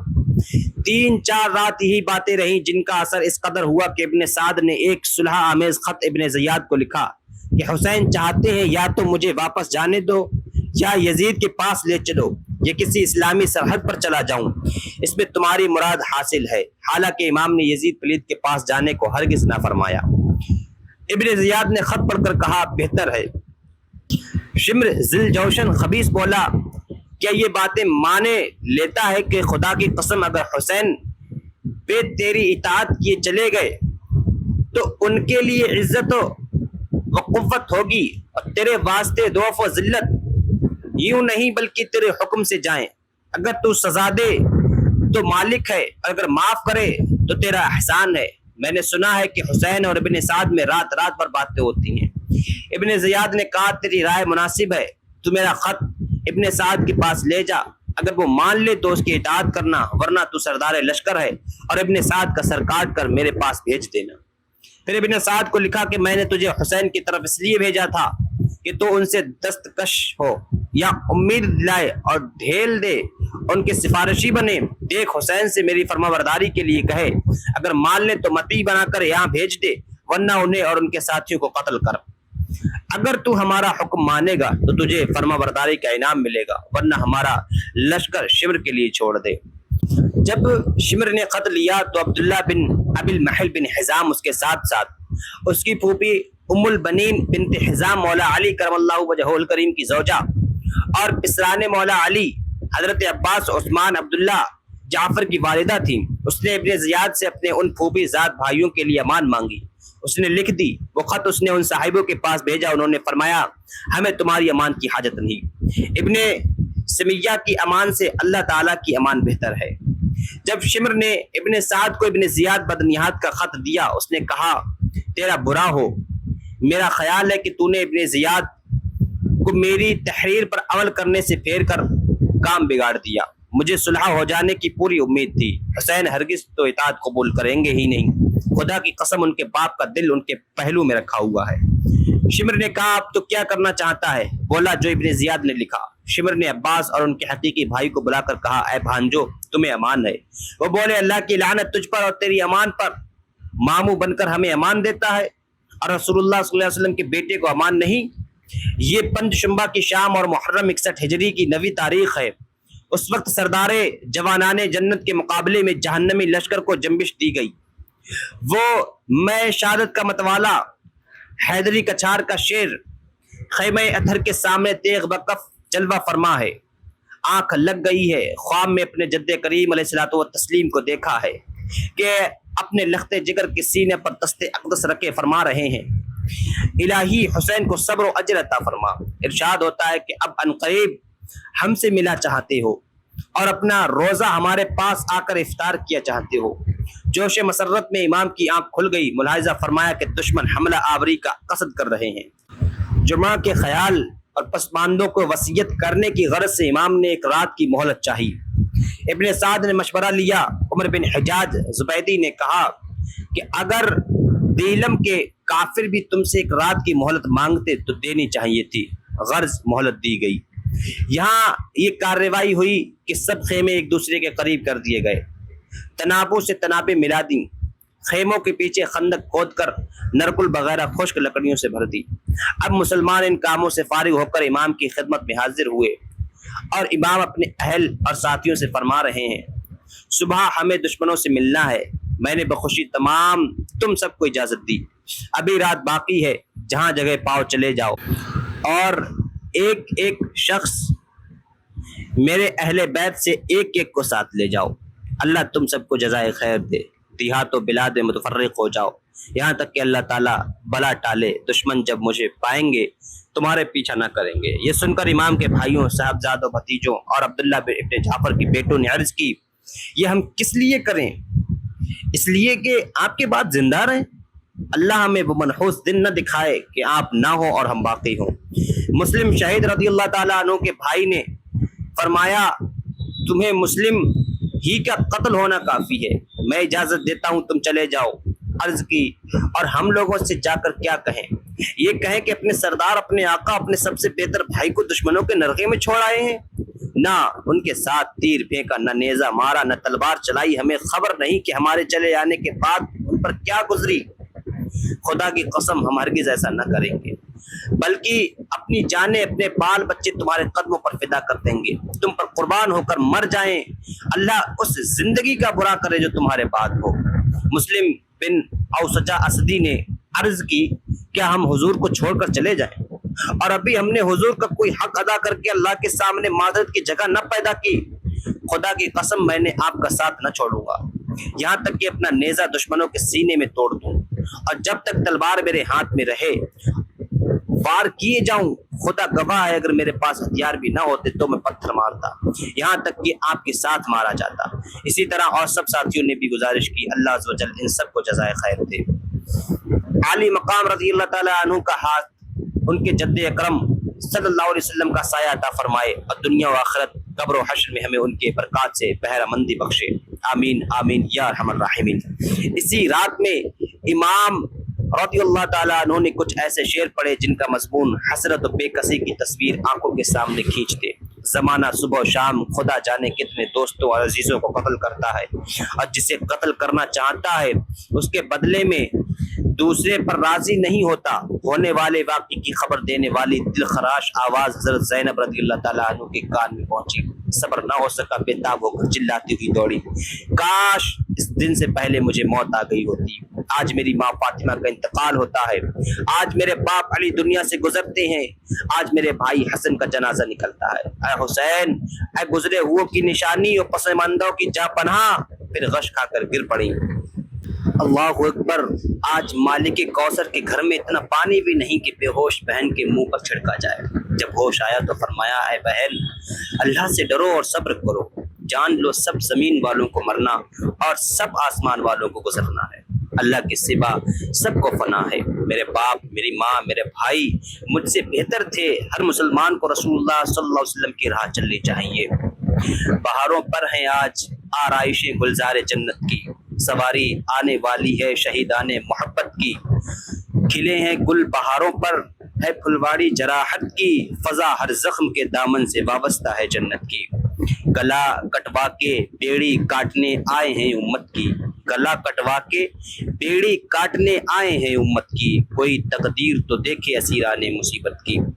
کرم والوں نے در کھولا تو رحمت کا سما باندھا، کرم والوں نے در کھولا تو رحمت کا سما باندھا، کمر باندھی تو قسمت کھول دی فضل شہادت کی۔ علی کے پیارے خاتون قیامت کے جگر پارے، زمیں سے آسماں تک دھوم ہے ان کی سیادت کی۔ زمین کربلا پر آج مجمع ہے حسینوں کا، جمی ہے انجمن روشن ہے شمع نور و طلعت کی۔ جدا ہوتی ہیں جانیں جسم سے جانا سے ملتے ہیں، جدا ہوتی ہیں جانیں جسم سے جانا سے ملتے ہیں، ہوئی ہے کربلا میں گرم مجلس و فصل و فرقت کی۔ اسی منظر پہ ہر جانب سے لاکھوں کی نگاہیں ہیں، اسی منظر پہ ہر جانب سے لاکھوں کی نگاہیں ہیں، اسی عالم کو آنکھوں تک رہے ہیں ساری خلقت کی۔ ہوا چھڑکاؤ پانی کی جگہ اشک یتیمہ سے، ہوا چھڑکاؤ پانی کی جگہ اشک یتیمہ سے، بجائے فرش آنکھیں بجھ گئیں اہل بصیرت کی۔ سجے ہیں زخم کے پھولوں سے وہ رنگین گلدستے، سجے ہیں زخم کے پھولوں سے وہ رنگین گلدستے، بہار خوشنمائی پر ہے صدقے روح جنت کی، اور دل پر سوز کے سلگے اگر سوز ایسی کثرت سے کہ پہنچی عرش و توبہ تک لپٹ سوز محبت کی۔ زمین کربلا پر آج ایسا حشر برپا ہے کہ کھچ کھچ کر مٹی جاتی ہیں تصویریں قیامت کی۔ یہ کس کے خون کے پیاسے ہیں اس کے خون کے پیاسے، یہ کس کے خون کے پیاسے ہیں اس کے خون کے پیاسے، بجھے گی پیاس جس سے تشنہ کامان قیامت کی۔ اکیلے پر ہزاروں کے ہزاروں وار چلتے ہیں، اکیلے پر ہزاروں کے ہزاروں وار چلتے ہیں، مٹا دی دین کے ہمراہ عزت شرم و غیرت کی۔ مگر شیر خدا کا شیر جب بپرا غضب آیا، مگر شیر خدا کا شیر جب بپرا غضب آیا، پرے ٹوٹے نظر آنے لگے صورت ہزیمت کی۔ تصدق ہو گئی جان شجاعت سچے تیور کے، فدا شاعرانہ حملوں کے ادا پر روح و جراحت کی۔ نہ ہوتے گر حسین ابن علی اس پیاس کے بھوکے، نہ ہوتے گر حسین ابن علی اس پیاس کے بھوکے، نکل آتی زمین کربلا سے نہر جنت کی۔ مگر مقصود تھا پیاسا گلا ہی ان کو کٹوانا، مگر مقصود تھا پیاسا گلا ہی ان کو کٹوانا، کہ خواہش پیاس سے بڑھتی رہے رویت کے شربت کی۔ شہید ناز رکھ دیتا ہے گردن آب خنجر پر، شہید ناز رکھ دیتا ہے گردن آب خنجر پر، جو موجیں باڑھ پر آ جاتی ہیں دریائے الفت کی۔ سرے بے تن تنے آسانی کو شہر طیبہ میں پہنچا، تن بے سر کو سرداری ملی ملک شہادت کی۔ حسن سنی ہے پھر افراط و تفریط اس سے کیوں کر ہو، حسن سنی ہے پھر افراط و تفریط اس سے کیوں کر ہو، ادب کے ساتھ رہتی ہے روش ارباب سنت کی۔ روز عاشورہ کی صبح جاں گزا آتی ہے، ہر جمعے کی سحر محشر زمانہ دیکھتی ہے۔ امام حسین رضی اللہ تعالیٰ عنہ خیمہ اطہر سے برآمد ہو کر اپنے 72 ساتھیوں، 32 سواروں، 40 پیادوں کا لشکر ترتیب دے رہے ہیں۔ دہنے بازو پر زہیر بن قین، بائیں پر حبیب بن مذہب رضی اللہ تعالیٰ عنہ سردار بنائے گئے، اور نشان برداری پر حضرت عباس رضی اللہ تعالیٰ عنہ مقرر فرمائے گئے ہیں، اور حکم دیا گیا کہ خندق کی لکڑیوں میں آگ دے دی جائے کہ دشمن ادھر سے رہ نہ پائیں۔ اس انتظام کے بعد امام جنت مقام رضی اللہ تعالیٰ عنہ تحیہ شہادت کے واسطے پاکی لینے تشریف لے گئے۔ عبد الرحمن بن عبدالربا، یزید بن حسین ہمدانی رضی اللہ تعالیٰ عنہ خیمے کے دروازے پر منتظر ہیں کہ بعد فراغ امام خود بھی یہ سنت ادا کریں۔ ابن حسین نے عبد الرحمن سے کچھ ہنسی کی بات کہی۔ وہ بولے یہ ہنسی کا کیا موقع ہے؟ کہ خدا گواہ ہے میری قوم بھر کو معلوم ہے کہ جوانی میں بھی کبھی میری ہنسی کی عادت نہ تھی۔ اس وقت میں اس چیز کے سبب سے خوش ہو رہا ہوں جو ابھی ملا چاہتی ہے۔ تم اس لشکر کو دیکھتے ہو جو ہمارے مقابلے کے لیے تلا کھڑا ہے۔ خدا کی قسم ہمیں اور حوروں کی ملاقات میں اتنی دیر باقی ہے کہ یہ تلواریں لے کر ہم پر جھک پڑیں۔ امام حسین رضی اللہ تعالیٰ عنہ باہر تشریف لائے اور ناقہ پر سوار ہو کر تمام حجت کے لیے اشقیہ کی طرف تشریف لے گئے۔ قریب پہنچ کر فرمایا لوگو میری بات سنو اور جلدی نہ کرو، اگر تم انصاف کرو تو سعادت پاؤ، ورنہ اپنے ساتھیوں کو جمع کرو اور جو کرنا ہے کر گزرو، میں مہلت نہیں چاہتا۔ میرا اللہ جس نے قرآن اتارا اور جو نیکیوں کو دوست رکھتا ہے میرا کارساز ہے۔ امام کی یہ آواز ان کی بہنوں کے کان تک پہنچی، بے اختیار ہو کر رونے لگی۔ امام نے حضرت عباس، حضرت زین العابدین کو خاموش کرنے کے لیے بھیج کر فرمایا خدا کی قسم انہیں بہت رونا ہے۔ پھر اشقیہ کی طرف متوجہ ہو کر فرمانے لگے ذرا میرا نسب تو بیان کرو اور سوچو تو میں کون ہوں، اپنے گریبان میں منہ ڈالو، کیا میرا قتل تمہیں روا ہو سکتا ہے؟ میری بے حرمتی تم کو حلال ہو سکتی ہے؟ کیا میں تمہارے نبی کا نواسا نہیں؟ کہ تم نے نہ سنا کہ رسول اللہ صلی اللہ علیہ وسلم نے مجھے اور میرے بھائی کو فرمایا تم دونوں جوانان اہل جنت کے سردار ہو؟ کہ اتنی بات تمہیں میری خوریزی سے روکنے کو کافی نہیں؟ شمر نے کہا ہمیں نہیں جانتے تم کیا کہہ رہے ہو۔ حبیب بن مظہر نے کہا فرمایا اللہ عز و جل نے تیرے دل پر مہر کر دی، تو کچھ نہیں جانتا۔ پھر امام مظلوم نے فرمایا خدا کی قسم میرے سوا روئے زمین پر کسی نبی کا کوئی نواسا باقی نہیں۔ بتاؤ تو میں نے تمہارا کوئی آدمی مارا یا مال لوٹا یا کسی کو زخمی کیا؟ آخر مجھ سے کس بات کا بدلہ چاہتے ہو؟ کوئی جواب دہ نہ ہوا تو نام لے کر فرمایا اے شیس بن ربی، اے حجاز بن اجبر، اے قیس بن اشس، اے زید بن حارث کہ تم نے مجھے خطوط نہ لکھے؟ وہ خبیث صاف مکر گئے، فرمایا ضرور لکھے۔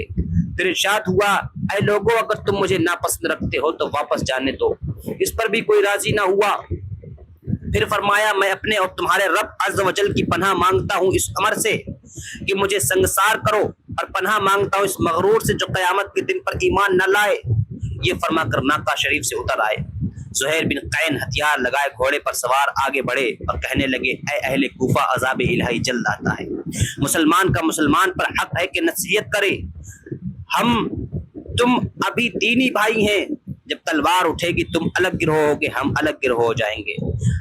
ہمیں تمہیں اللہ تعالیٰ نے اپنے نبی صلی اللہ علیہ وسلم کی اولاد کے بارے میں آزمایا ہے کہ ہم تم ان کے ساتھ کیا معاملہ کرتے ہیں۔ میں تمہیں امام حسین رضی اللہ تعالیٰ عنہ کی مدد کے لیے بلاتا اور سرکش ابن زیاد کی اطاعت سے روکنا چاہتا ہوں۔ تم اس سے ظلم و ستم کے سوا کچھ نہ دیکھو گے۔ کوفیوں نے کہا جب تک تمہیں اور تمہارے سردار کو قتل نہ کر لیں یہ مٹی بنا کر ابن زیاد کے پاس نہ بھیجتے، ہم یہاں سے نہ ٹلیں گے۔ زہیر رضی اللہ تعالیٰ عنہ نے فرمایا خدا کی قسم فاطمہ کے بیٹے سمیہ کے بیٹے سے زیادہ مستحق محبت و نصرت ہیں، اگر تم ان کی مدد نہ کرو تو ان کے قتل کے بھی در پہ نہ ہو۔ اس پر شمر مردود نے کہا تیر مار کر کہا چپ، بہت دیر سے تو نے ہمارا سر کھایا ہے۔ زہیر رضی اللہ تعالیٰ عنہ نے فرمایا او ایڑیوں پر موتنے والے گوار کے بچے، میں تجھ سے بات نہیں کرتا، تو نرا جانور ہے۔ میرے خیال میں تجھے قرآن کی 2 آیتیں بھی نہیں آتی، تجھے قیامت کے دن دردناک عذاب اور رسوائی کا مزدہ ہو۔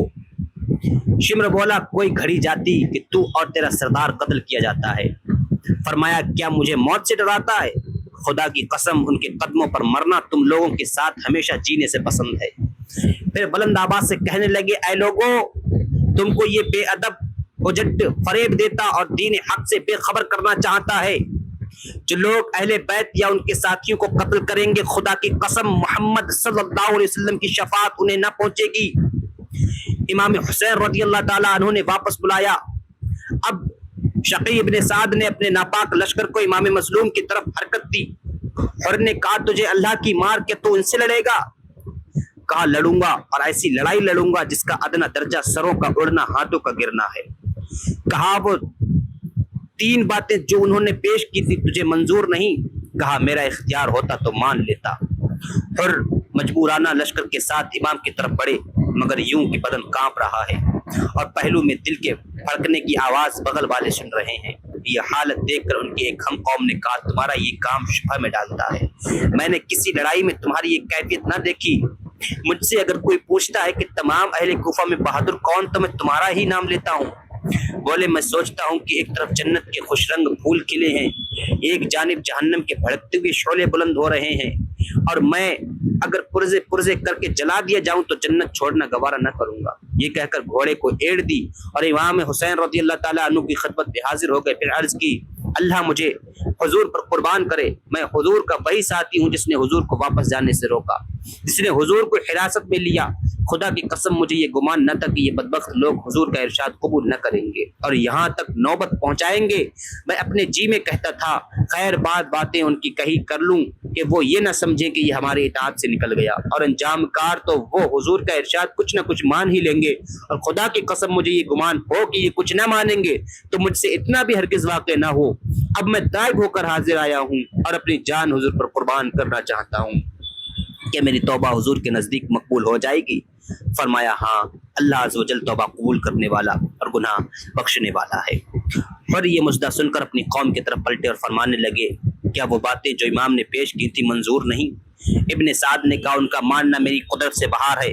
فرمایا اے کوفیو تمہاری مائیں بے اولاد ہوں گی، تمہاری ماں کو تمہارا رونا نصیب ہو کہ تم نے امام کو دشمنوں کے ہاتھ میں دینے کے لیے بلایا تھا، کہ تم نے وعدہ نہ کیا تھا کہ اپنی جانیں ان پر نثار کرو گے اور اب تمہیں ان کے قتل پر آمادہ ہو۔ یہ بھی منظور نہیں کہ وہ اللہ کے کسی شہر میں چلے جائیں جہاں وہ ان کے بال بچے امان پائیں۔ تم نے انہیں قیدی بے دست و با بنا رکھا ہے، فرات کا بہتا پانی جس خدا کے دشمن پی رہے ہیں اور گاؤں کے کتے سور جس میں لوٹ رہے ہیں حسین اور ان کے بچوں پر بند کیا گیا ہے۔ پیاس کی تکلیف نے انہیں زمین سے لگا دیا ہے۔ تم نے کیا برا معاملہ کیا ذریت محمد صلی اللہ علیہ وسلم سے؟ اگر تم توبہ نہ کرو اور اپنی حرکتوں سے باز نہ ہو تو اللہ تمہیں قیامت کے دن پیاسا رکھے۔ اس کے جواب میں ان خبیثوں نے حضرت حر پر پتھر پھینکنے شروع کیے۔ یہ واپس ہو کر امام کے آگے کھڑے ہو گئے۔ لشکر اشقیاء سے زیاد کا غلام یسار اور ابن زیاد کا غلام سالم میدان میں آئے اور اپنے مقابلہ کے لیے مبارزے طلب کرنے لگے۔ حضرت عبداللہ بن عمیر کلبی رضی اللہ تعالیٰ عنہ سامنے آئے۔ دونوں بولے ہم تمہیں نہیں جانتے، زہیر بن قین یا حبیب بن مظہر یا بریر بن حضیر کو ہمارے مقابلے کے لیے بھیجو۔ حضرت عبداللہ بن یسار نے فرمایا او بدکار عورت کے بچے، تو مجھ سے نہ لڑے گا، تیری لڑائی کے لیے بڑے بڑے چاہیے۔ یہ فرما کر ایک ہاتھ مارا، وہ قتل ہوا۔ سالم نے آپ پر وار کیا، بائیں ہاتھ سے روکا، انگلیاں اڑ گئیں، دہنے سے وار کیا، وہ بھی مارا گیا۔ یہ عبداللہ کوفے سے امام رضی اللہ تعالیٰ عنہ کی خدمت میں حاضر ہوئے تھے اور ان کی بیوی ام وہب ان کے ساتھ تھی۔ وہ خیمے کی چوب لے کر جہاد کے لیے چلی اور اپنے شوہر سے کہا میرے ماں باپ تیرے قربان، قتال کر ان سترے پاکیزہ نبی زادوں کے لیے۔ کہا تم عورتوں میں جاؤ، نہ مانا اور کہا تمہارے ساتھ مروں گی۔ آخر حضرت امام نے آواز دی کہ اے بی بی اللہ تجھ پر رحمت کرے، پلٹ آ کہ جہاد عورتوں پر فرض نہیں۔ واپس آئیں۔ پھر ابن سعد کے میمنہ سے عمر بن حجاج اپنے سوار لے کر آگے بڑھا۔ امام کے ساتھیوں نے گھٹنوں کے بل جھک کر نیزے سامنے کیے، گھوڑے نیزوں کے سنانوں پر نہ بڑھ سکے، پیچھے پلٹے تو ادھر سے تیر چلائے گئے، وہ کتنے ہی زخمی ہوئے، کتنے ہی مارے گئے۔ ایک مرتب ابن حوزہ نے پوچھا کہ تم میں حسین ہیں؟ کسی نے جواب نہ دیا۔ 3 بار پوچھا، لوگوں نے کہا تیرا کام کیا ہے؟ بولا اے حسین تمہیں آگ کی بشارت ہو۔ فرمایا تو جھوٹا ہے، میں اپنے مہربان رب کے پاس جاؤں گا۔ پھر اس کا نام پوچھا، کہا ابن حوزہ، دعا فرمائی الہی اسے آگ کی طرف سمیٹ۔ یہ سن کر وہ مردود غضبناک ہوا حضور کی طرف گھوڑا چمکایا، قدرت خدا کی گھوڑا بھڑکا اور یہ پھسلا، ایک پاؤں رکاب میں الجھ کر رہ گیا۔ اب گھوڑا اڑا چلا جاتا ہے، یہاں تک کہ اس مردود کی ران اور پنڈلی ٹوٹی، سر پتھروں سے ٹکرا ٹکرا کر پاش پاش ہو گیا، آخر اسی حال میں واصل جہنم ہوا۔ مسروق بن وائل حضرمی امام حسین کے سر مبارک لینے کی تمنا میں آیا تھا۔ ابن حوضہ کا یہ حال دیکھ کر کہنے لگا، خدا کی قسم میں تو اہل بیت سے کبھی نہ لڑوں گا۔ پھر یزید بن معقل حضرت بریر سے کہنے لگا، خدا نے تمہارے ساتھ کیا کیا؟ فرمایا، اچھا کیا، کہا تم نے جھوٹ کہا، میں تم کو آج سے پہلے جھوٹا نہ جانتا تھا، میں گواہی دیتا ہوں کہ تم گمراہ ہو۔ فرمایا، تو آؤ ہم تم مباہلہ کر لیں کہ اللہ جھوٹے پر لعنت کرے اور جھوٹا سچے کے ہاتھ سے قتل ہو۔ وہ راضی ہو گیا۔ مباہلہ کے بعد ابن معقل نے تلوار چھوڑی، خالی گئی۔ حضرت بریر رضی اللہ تعالیٰ عنہ نے وار کیا، خود کاٹتا ہوا بھیجا چاٹ گیا۔ یہ دیکھ کر ربی بن منقذ اپٹی دوڑا اور حضرت بریر رضی اللہ تعالیٰ عنہ سے لپٹ گیا۔ کشتی ہونے لگی۔ حضرت بریر رضی اللہ تعالیٰ عنہ نے دے مارا اور اس کے سینے پر چڑھ کر بیٹھ گئے۔ پیچھے سے کعب بن جابر ازدی نے نیزہ مارا کہ پشت مبارک میں غائب ہو گیا۔ نیزہ کھا کر ردی کے سینے سے اترے اور اس مرتد کی ناک دانتوں سے کاٹ لی۔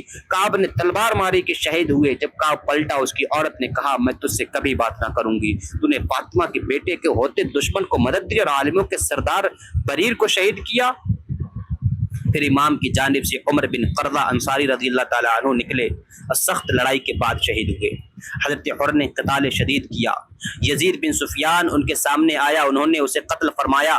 نافع بن ہلال مرادی میدان میں آئے، مزاحم بن حریث ان کا مزاحم ہوا، مرادی بن مراد سے اس نامرد نامراد کو قتل کیا۔ یہ حالت دیکھ کر عمر بن حجاج چلائے، اے لوگو، تم جانتے ہو کن سے لڑ رہے ہو؟ تمہارے سامنے وہ بہادر ہیں جنہیں مرنے کا شوق ہے، ایک ایک ان سے میدان نہ کرو، وہ بہت کم ہے، خدا کی قسم تم سب مل کر پتھر مارو گے تو قتل کر لو گے۔ ابن سعد نے یہ رائے پسند کر کے لوگوں کو تنہا میدان کرنے سے روک دیا۔ پھر عمر بن حجاج نے فرات کی طرف سے حملہ کیا۔ اس حملے میں مسلم بن اوسجہ اسدی رضی اللہ تعالیٰ عنہ نے شہادت پائی۔ عمر پلٹ گیا، ان میں بھی ابھی رمق باقی تھی۔ حبیب بن مظہر نے کہا، تمہیں جنت کا مژدہ ہو، تمہارا گرنا مجھ پر سخت شاق ہوا، میں ابھی عنقریب تم سے ملا چاہتا ہوں، مجھے کوئی وصیت کرو کہ اس پر عمل کروں۔ مسلم رضی اللہ تعالیٰ عنہ نے حضرت امام کی طرف اشارہ کر کے فرمایا، ان پر قربان ہو جانا۔ حبیب نے کہا، ایسا ہی ہوگا۔ پھر خبیث ابن سعد نے 500 تیر انداز ابن نمیر کے ساتھ جماعت امام پر بھیجے۔ اب 3 دن کے پیاسوں پر تیروں کا مینہ برسا۔ امام کے ساتھ ہی گھوڑوں سے اتر کر پیادہ ہو لیے، اور یہ پیادہ ہونا اس مصلحت سے تھا کہ اس ناگہانی بلا سے کہ ایک ساتھ 500 تیر چٹکیوں سے نکل رہے ہیں، گھبرا کر پاؤں نہ کھڑ جائیں، مارنا مرنا جو کچھ ہونا یہی ہو جائے، امام کو چھوڑ کر بھاگنے اور پیٹھ دکھانے کی راہ نہ رہے۔ حضرت حر سخت لڑائی لڑے، یہاں تک کہ دوپہر ہو گیا۔ ان 500 نے ان کے 30 ساتھیوں پر کچھ قدرت نہ پائی۔ جب شقی ابن سعد نے یہ حال دیکھا کہ سامنے سے جانے کی طاقت نہیں، اس میدان کے داہنے بائیں کچھ مکان باقی تھے، ان میں لوگ بھیجے کہ جماعت امام پر داہنے بائیں سے حملہ بھی کریں۔ امام حسین کے 3-4 ساتھی پہلے سے بڑھ رہے تھے، جو کودا مار لیا۔ ابن سعد نے جل کر کہا، مکانات میں آگ لگا دی جائے۔ امام نے فرمایا، جلا لینے دو، جب آگ لگ جائے گی تو ادھر سے حملے کا اندیشہ نہ رہے گا۔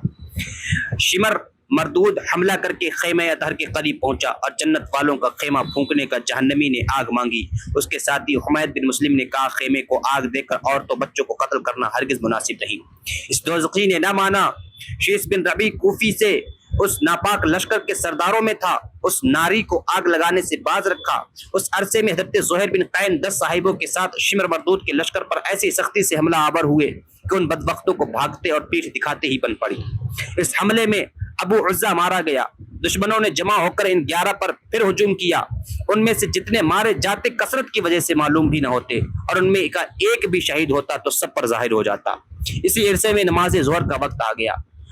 حضرت ابو سمامہ سائدی نے امام سے عرض کی، میری جان حضور پر قربان، میں دیکھتا ہوں کہ اب دشمن پاس آ گئے، خدا کی قسم جب تک میں اپنی جان حضور پر نثار نہ کر لوں حضور شہید نہ ہوں گے، مگر آرزو یہ ہے کہ ظہر پڑھ کر اللہ تعالیٰ سے ملوں۔ امام نے فرمایا، ہاں یہ اول وقت ہے، ان سے کہو اس قدر مہلت دیں کہ ہم نماز پڑھ لیں۔ امام کی کرامت یہ بات ان بے دینوں نے قبول کر لی۔ ابن نمیر مردک نے کہا، یہ نماز قبول نہ ہوگی۔ حضرت حبیب بن مظہر رضی اللہ تعالیٰ عنہ نے فرمایا، آل رسول کی نماز قبول نہ ہوگی؟ اور اے گدھے تیری قبول ہوگی؟ اس نے ان پر وار کیا، انہوں نے خالی دیکھ کر تلوار ماری، گھوڑے پر پڑی، گھوڑا گرا، اس کے ساتھ وہ مردود بھی زمین پر آیا۔ اس کے ہمراہی جلدی کر کے اسے اٹھا لے گئے۔ پھر انہوں نے قتال شدید کیا، بنی تمیم سے بدیل بن سلیم کو قتل فرمایا، دوسری تمیمی نے ان کے نیزہ کو مارا، اٹھنا چاہتے تھے کہ ابن نمیر خبیث نے تلوار چھوڑ دی، شہید ہو گئے رحمۃ اللہ علیہ۔ ان کی شہادت کا امام کو سخت صدمہ ہوا۔ اب حضرت حر اور زہیر بن قین رضی اللہ تعالیٰ عنہ نے یہ شروع کیا کہ ایک ان خبیثوں پر حملہ فرماتے، جب وہ اس ہر بونگ میں گھر جاتے، دوسرے لڑ بھڑ کر چھٹا لاتے، جب یہ گھر کر غائب ہو جاتے وہ پہلے حملہ کرتے اور بجا بتاتے۔ دیر تک یہی حالت رہی، پھر پیادوں کا لشکر حضرت حر پر ٹوٹ پڑا اور انہیں شہید کیا۔ روضۃ الشہداء میں ہے، جب حر زخمی ہو کر گرے، امام کو آواز دی، حضرت بے قرار ہو کر تشریف لے گئے اور سخت جنگ فرما کر اٹھا لائے، زمین پر لٹا دیا اور ان کا سر اپنے زانوں پر رکھ کر پیشانی اور رخساروں کے گرد دامن سے پہنچنے لگے۔ حر نے آنکھ کھول دی اور اپنا سر امام کے زانوں پر پا کر مسکرائے اور عرض کی، حضور اب تم مجھ سے خوش ہوئے؟ فرمایا، ہم راضی ہیں، اللہ بھی تم سے راضی ہو۔ حر نے یہ مزدہ جاں فضا سن کر امام پر نقد جاں نثار کیا اور وحشت بری کی راہ لی۔ آرزو یہ ہے کہ نکلے دم تمہارے سامنے، تم ہمارے سامنے ہو، ہم تمہارے سامنے، اور صلائے قصہ خواہ فرقت کی شب سو یہ کہانی ہے۔ صلائے قصہ خواہ فرقت کی شب سو یہ کہانی ہے، تیرے زانوں ہی کی تکیے پہ مجھ کو نیند آنی ہے۔ حر کی شہادت کے بعد سخت لڑائی شروع ہوئی، دشمن کٹتے جاتے، آگے بڑھتے جاتے، کثرت کی وجہ سے کچھ خیال میں نہ لاتے، یہاں تک کہ امام کے قریب پہنچ گئے اور تشنا کاموں پر تیروں کا میہ برسانا شروع کر دیا۔ یہ حالت دیکھ کر حضرت حنفی نے امام کو اپنی پیٹھ کے پیچھے لے لیا اور اپنے چہرے اور سینے کو امام کے سپر بنا کر کے کھڑے کر دیا۔ دشمن کی طرف سے تیر پر تیر آ رہے ہیں اور یہ کامل اطمینان اور پوری خوشی کے ساتھ زخم پر زخم کھا رہے ہیں۔ اس وقت اس شراب محبت کے متوالے نے اپنے معشوق، اپنے دل ربا حسین کو پیٹھ کے پیچھے لے کر جنگ احد کا سما یاد دلا دیا۔ وہاں بھی ایک عاشق جانباز مسلمانوں کی لڑائی بگڑ جانے پر سید المحبوبین صلی اللہ علیہ وسلم کے سامنے دشمنوں کے حملوں کے سپر بن کر آ کھڑا ہوا تھا۔ یہ حضرت سعد بن ابی وقاص تھے رضی اللہ تعالیٰ عنہ، حضور پر نور نبی اکرم صلی اللہ علیہ وسلم انہی کے پیچھے قیام فرماتے، دشمنوں کے دفع کرنے کو ترکش سے تیر عطا فرماتے جاتے اور ہر تیر پر ارشاد ہوتا، تیرا مارا سعد تجھ پر میرے ماں باپ قربان۔ اللہ کی شان جنگ احد میں حضرت سعد رضی اللہ تعالیٰ عنہ کی جانثاری کی وہ کیفیت کہ رسول اللہ صلی اللہ علیہ وسلم کی سپر بن گئے اور دشمنوں کو قریب نہ آنے دیا، اور واقع کربلا میں ابن سعد کی ضیاکاریاں کی حالت کہ دشمنوں کو رسول اللہ صلی اللہ علیہ وسلم کے بیٹے کے مقابلے پر نہ آنے دیا۔ بزرگ بار باپ کے تیر اسلام کے دشمنوں پر چل رہے تھے، نہ ہنجار بیٹے کے تیر مسلمانوں کے سردار پر چل رہے تھے۔ غرض یہ کہ حضرت حنفی نے امام رضی اللہ تعالیٰ عنہ کے سامنے یہاں تک تیر کھائے کہ شہید ہو کر گر پڑے۔ حضرت زہیر بن قین رضی اللہ تعالیٰ عنہ نے اس طوفان بے تمیزی کے روکنے میں جان توڑ کوشش کی اور سخت لڑائی لڑ کر شہید ہو گئے۔ حضرت نافع بن ہلال رضی اللہ تعالیٰ عنہ نے تیروں پر اپنا نام کندہ کر زہر میں بجھایا ہوا تھا، ان سے 12 شقی قتل کیے اور بے شمار زخمی کر ڈالے۔ دشمن ان پر بھی ہجوم کر آئے، دونوں بازو کے ٹوٹ جانے کے سبب سے مجبور ہو کر گرفتار ہو گئے۔ شمر خبیث انہیں ابن سعد کے پاس لے گیا۔ ہلال کے چاند کا چہرہ خون سے بھرا تھا اور وہ بپھرا ہوا شیر کہہ رہا تھا، میں نے تم میں کے 12 گرائے اور بے گنتی گھائل کیے، اگر میرے ہاتھ نہ ٹوٹتے تو میں گرفتار نہ ہوتا۔ شمر نے ان کے قتل پر تلوار کھینچی، فرمایا تو مسلمان ہوتا تو خدا کی قسم ہمارا خون کر کے خدا سے ملنا پسند نہ کرتا۔ اس خدا کے لیے تعریف ہے جس نے ہماری موت بدترانی خلق کے ہاتھ پر رکھی۔ شمر نے شہید کر دیا۔ پھر باقی مسلمانوں پر حملہ آور ہوا۔ امام کے ساتھیوں نے دیکھا کہ اب ان میں امام کی حفاظت کرنے کی طاقت نہ رہی، شہید ہونے میں جلدی کرنے لگے کہ کہیں ایسا نہ ہو کہ ہمارے جیتے جی امام عرش مقام کو کوئی صدمہ پہنچے۔ حضرت عبد الرحمن پسرا نے عربہ غفاری اجازت لے کر بڑے اور لڑائی میں مشغول ہو کر شہید ہو گئے۔ سیف بن حارث اور مالک بن عبد رضی اللہ تعالیٰ عنہما کے دونوں ایک ماں کے بیٹے اور باپ کی طرف سے چچا زاد تھے، حاضر خدمت ہو کر رونے لگے۔ امام نے فرمایا کیوں روتے ہو؟ کچھ ہی دیر باقی ہے کہ اللہ تعالیٰ تمہاری آنکھیں ٹھنڈی کرتا ہے۔ عرض کی واللہ ہم اپنے لیے نہیں روتے بلکہ حضور کے واسطے روتے ہیں کہ اب ہم میں حضور کی محافظت کی طاقت نہ رہی۔ فرمایا اللہ تم کو جزائے خیر دے۔ بالآخر یہ دونوں بھی رخصت ہو کر بڑے اور شہید ہو گئے۔ حنزلہ بن اسد رضی اللہ تعالیٰ عنہ نے امام کے سامنے قرآن مجید کی کچھ آیتیں پڑھی اور کوفیوں کو عذاب الہی سے ڈرایا، مگر وہاں ایسی کون سنتا تھا۔ یہ بھی سلام کر کے گئے اور داد شجاعت دے کر شہید ہو گئے۔ شعذب بن شاکر رضی اللہ تعالیٰ عنہ رخصت پا کر بڑھے اور شہادت پا کر دارالسلام پہنچے۔ حضرت عابس رضی اللہ تعالیٰ عنہ اجازت لے کر چلے اور موارد زمانگاہ ان کی مشہور بہادری کی خوف سے کوئی سامنے نہ آیا۔ ابن سعد نے کہا انہیں پتھروں سے مارو، چاروں طرف سے پتھروں کی بوچھار شروع ہو گئی۔ جب انہوں نے ان نامردوں کی حرکت دیکھی، تیش میں بھر بھرا کر زرہ اتار کر خود پھینک کر حملہ آور ہوئے، دم کے دم میں سب کو بھگا دیا۔ دشمن پھر حواس جمع کر کے آئے اور انہیں بھی شہید کر دیا۔ یزید بن ابی زیاد کندی رضی اللہ تعالیٰ عنہ نے جو کوفے کے لشکر میں تھے اور نار سے نکل کر نور میں آ گئے تھے، دشمنوں پر تیر مارنے شروع کیے۔ ان کے ہر تیر پر امام نے دعا فرمائی، الہی اس کا تیر خطا نہ ہو اور اسے جنت عطا فرما۔ 100 تیر مارے جن میں 5 بھی خطا نہ گئے، آخر کار شہید ہوئے۔ اس واقعہ میں سب سے پہلے انہوں نے ہی شہادت پائی اور شہیدان کربلا کی ترتیب وار فہرست انہی کے نام سے شروع ہوئی ہے۔ عمر بن خالد مع سعد مولا جبار بن حارث مجمع بن عبید اللہ رضی اللہ تعالیٰ عنہم لڑتے لڑتے دشمنوں میں ڈوب گئے۔ اس وقت اشقیہ نے سخت حملہ کیا۔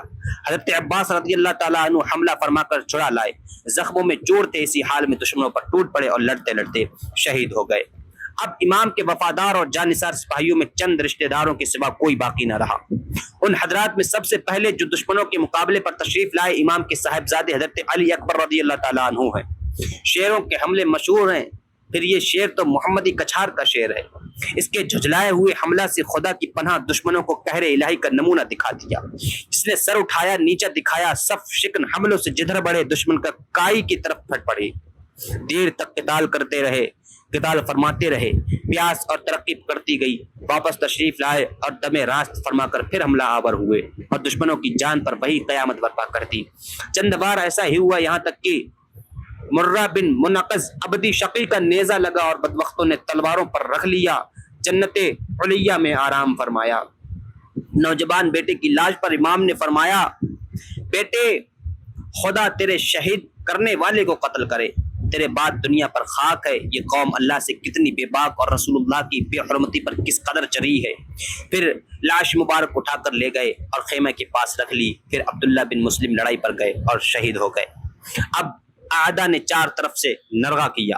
اس نرغے میں عون بن عبداللہ بن حضرت جعفر طیار اور عبد الرحمن اور جعفر بسران عقیل نے شہادتیں پائیں۔ پھر حضرت قاسم، حضرت امام حسن رضی اللہ تعالیٰ عنہ کے صاحبزادے حملہ آور ہوئے اور عمر بن سعد بن نفیل مردود کی تلوار کھا کر زمین پر گرے۔ امام کو چچا کہہ کر آواز دی۔ امام شیر غضبناک کی طرح پہنچے اور عمر مردود پر تلوار چھوڑ دی۔ اس نے روکی، ہاتھ کوہنی سے اڑ گیا۔ وہ چلایا، کوفے کے سوار اس کی مدد کو دوڑے اور گرد و غبار میں اسی کے ناپاک سینے پر گھوڑوں کی ٹاپیں پڑ گئی۔ جب گرد چھپی تو دیکھا کہ امام حضرت قاسم کی لاش پر فرما ہیں، قاسم تیرے قاتل رحمت الہی سے دور ہیں، خدا کی قسم تیرے چچا پر سخت شاک گزرا کہ تو پکارے اور وہ تیری فریاد کو نہ پہنچ سکے۔ پھر انہیں بھی اپنے سینے سے اٹھا کر لے گئے اور حضرت علی اکبر کے برابر لٹا دیا۔ اسی طرح یہ کے بعد دیگر حضرت عباس اور ان کے تینوں بھائی اور امام کے دوسرے صاحبزادے حضرت ابوبکر اور سب بھائی بھتیجے رضی اللہ تعالیٰ عنہم شہید ہو گئے۔ اللہ انہیں اپنی وسیع رحمتوں کی سائے میں جگہ دے اور ہمیں ان کی برکات سے بہرہ مند فرمائے۔ اب امام حسین رضی اللہ تعالیٰ عنہ تنہا رہ گئے۔ خیمے میں تشریف لا کر اپنے چھوٹے صاحبزادے حضرت عبداللہ جو عوام میں علی اصغر مشہور ہیں گود میں اٹھا کر میدان میں لائے۔ ایک شقی نے تیر مارا کہ گود ہی میں ذبح ہو گئے۔ امام نے ان کا خون زمین پر گرایا اور دعا کی، الہی اگر تو نے آسمانی مدد ہم سے روک لی ہے تو انجام بخیر فرما اور ان ظالموں سے بدلہ لے۔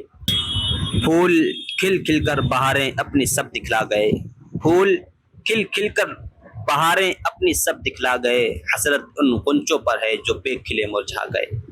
حسن عشق کے باہمی تعلقات سے جو آگاہ ہیں جانتے ہیں کہ وصل دوست جسے چاہنے والے اپنی جان سے زیادہ عزیز رکھتے ہیں بغیر مصیبتیں اٹھائے اور بلائیں جھیلے حاصل نہیں ہوتا۔ دل میں نشتر چبھو کر توڑ دیتے اور کلیجے میں چریاں مار کر چھوڑ دیتے ہیں، اور پھر تاکید ہوتی ہے کہ اف کہ تو عاشقوں کے دفتر سے نام کاٹ دیا جائے گا۔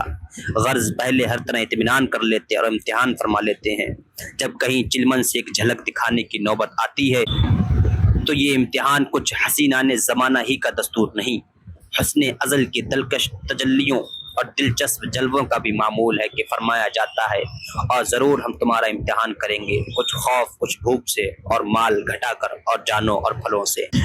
جب ان کڑیوں کو جھیل لیا جاتا اور ان تکلیفوں کو برداشت کر لیا جاتا ہے تو پھر کیا پوچھنا، سرا پردے جمال ترسی ہوئی آنکھوں کے سامنے سے اٹھا دیا جاتا ہے اور مدت کے بے قرار دل کو راحت و آرام کا پتلا بنا دیا جاتا ہے۔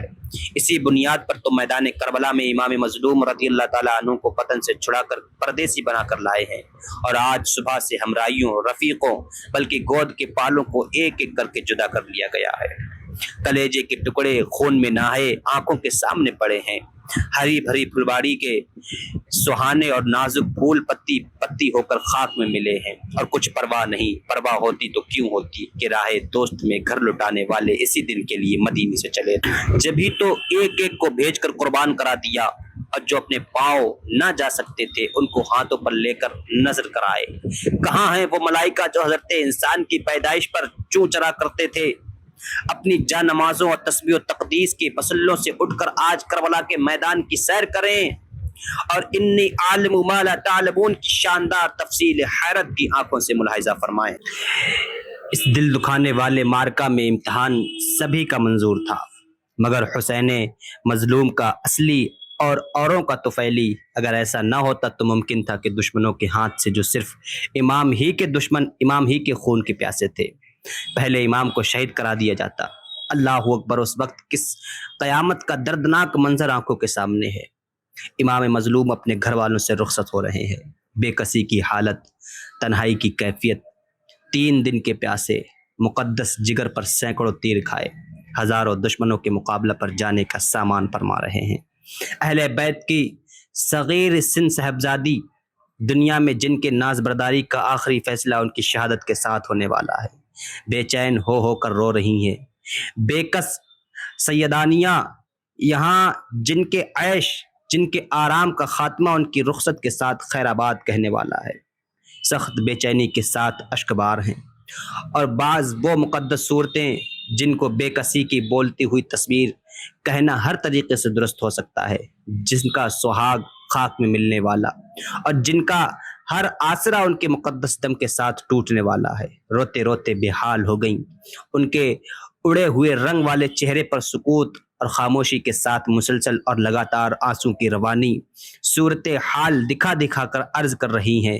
اس وقت حضرت زین العابدین رضی اللہ تعالیٰ عنہ کے دل سے کوئی پوچھے کہ حضور کے ناتواں دل نے آج کیسے کیسے صدمے اٹھائے اور اب کیسی مصیبت جھیلنے کے سامان ہو رہے ہیں۔ بیماری، پردیس، بچپن کے ساتھیوں کی جدائی، ساتھ کھیلے ہوئوں کا فراق، پیارے بھائیوں کے داغ نے دل کا کیا حال کر رکھا ہے۔ اب ضدیں پوری کرنے والے اور ناز اٹھانے والے مہربان باپ کا سایہ بھی سر مبارک سے اٹھنے والا ہے۔ اس پر ترا یہ کہ ان مصیبتوں، ان قابل ناقابل برداشت تکلیفوں میں کوئی بات پوچھنے والا بھی نہیں۔ درد دل اٹھ اٹھ کے کس کا راستہ تکتا ہے تو، پوچھنے والا مریض بے کس کا کون ہے۔ اب امام رضی اللہ تعالیٰ عنہ بچوں کو کلیجے سے لگا کر، عورتوں کو صبر کی تلقین فرما کر، آخری دیدار دکھا کر تشریف لے چلے۔ ہائے اس وقت کوئی اتنا بھی نہیں کہ رکاب تھام کر سوار کرائے یا میدان تک ساتھ جائے۔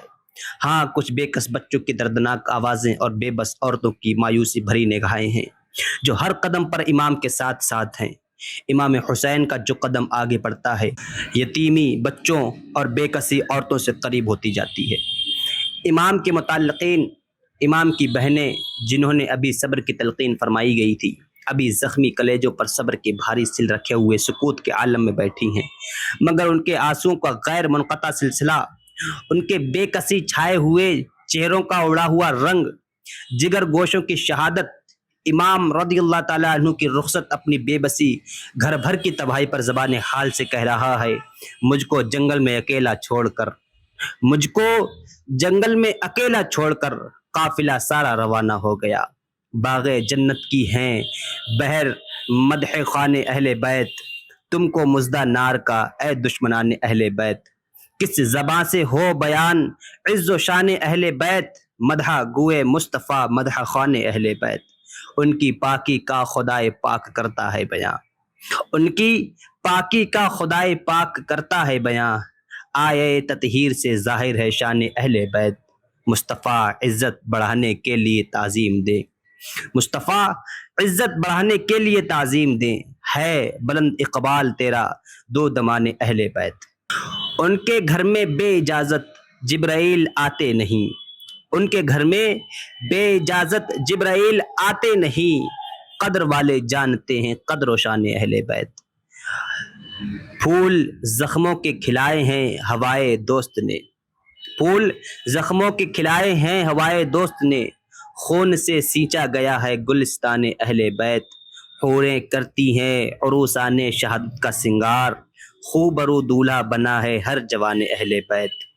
ہو گئی تحقیق عید دید آب تیغ سے، اپنے روزے کھولتے ہیں صائمان اہل بیت۔ جمعہ کا دن ہے کتابیں زیست کی طے کر کے آج، جمعہ کا دن ہے کتابیں زیست کی طے کر کے آج، کھیلتے ہیں جان پر شہزادگان اہل بیت۔ کس شقی کی ہے حکومت ہائے کیا اندھیرا ہے، کس شقی کی ہے حکومت ہائے کیا اندھیرا ہے، دن دہاڑے لٹ رہا ہے کاروان اہل بیت۔ خاک پر عباس و عثمان علم بردار ہیں، خاک پر عباس و عثمان علم بردار ہیں، بے کسی اب کون اٹھائے گا نشان اہل بیت۔ اور قافلہ سالار منزل کو چلے ہیں سونپ کر، قافلہ سالار منزل کو چلے ہیں سونپ کر، وارث بے وارثان کو کاروان اہل بیت۔ فاطمہ کے لاڈلے کا آخری دیدار ہے، فاطمہ کے لاڈلے کا آخری دیدار ہے، حشر کا ہنگامہ برپا ہے میان اہل بیت۔ اور فرماتے ہیں کس مزے کی لذتیں ہیں آب تیغ یار میں، کس مزے کی لذتیں ہیں آب تیغ یار میں، خاک و خون میں لٹتے ہیں تشنگان اہل بیت۔ باغ جنت چھوڑ کر آئے ہیں محبوب خدا، باغ جنت چھوڑ کر آئے ہیں محبوب خدا، اے زہ قسمت تمہاری کشتگان اہل بیت۔ حوریں بے پردہ نکل آئی ہیں سر کھولے ہوئے، حوریں بے پردہ نکل آئی ہیں سر کھولے ہوئے، آج کیسا حشر ہے یا رب میان اہل بیت۔ کوئی کیوں پوچھے کسی کو کیا غرض اے بے کسی، کوئی کیوں پوچھے کسی کو کیا غرض اے بے کسی، آج کیسا ہے مریض نیم جان اہل بیت۔ گھر لٹانا جان دینا کوئی تجھ سے سیکھ جائے، گھر لٹانا جان دینا کوئی تجھ سے سیکھ جائے، جان عالم ہو فدا اے خاندان اہل بیت۔ سر شہیدان محبت کے ہیں نیزوں پر بلند، سر شہیدان محبت کے ہیں نیزوں پر بلند، اور اونچی کی خدا نے قدر و شان اہل بیت۔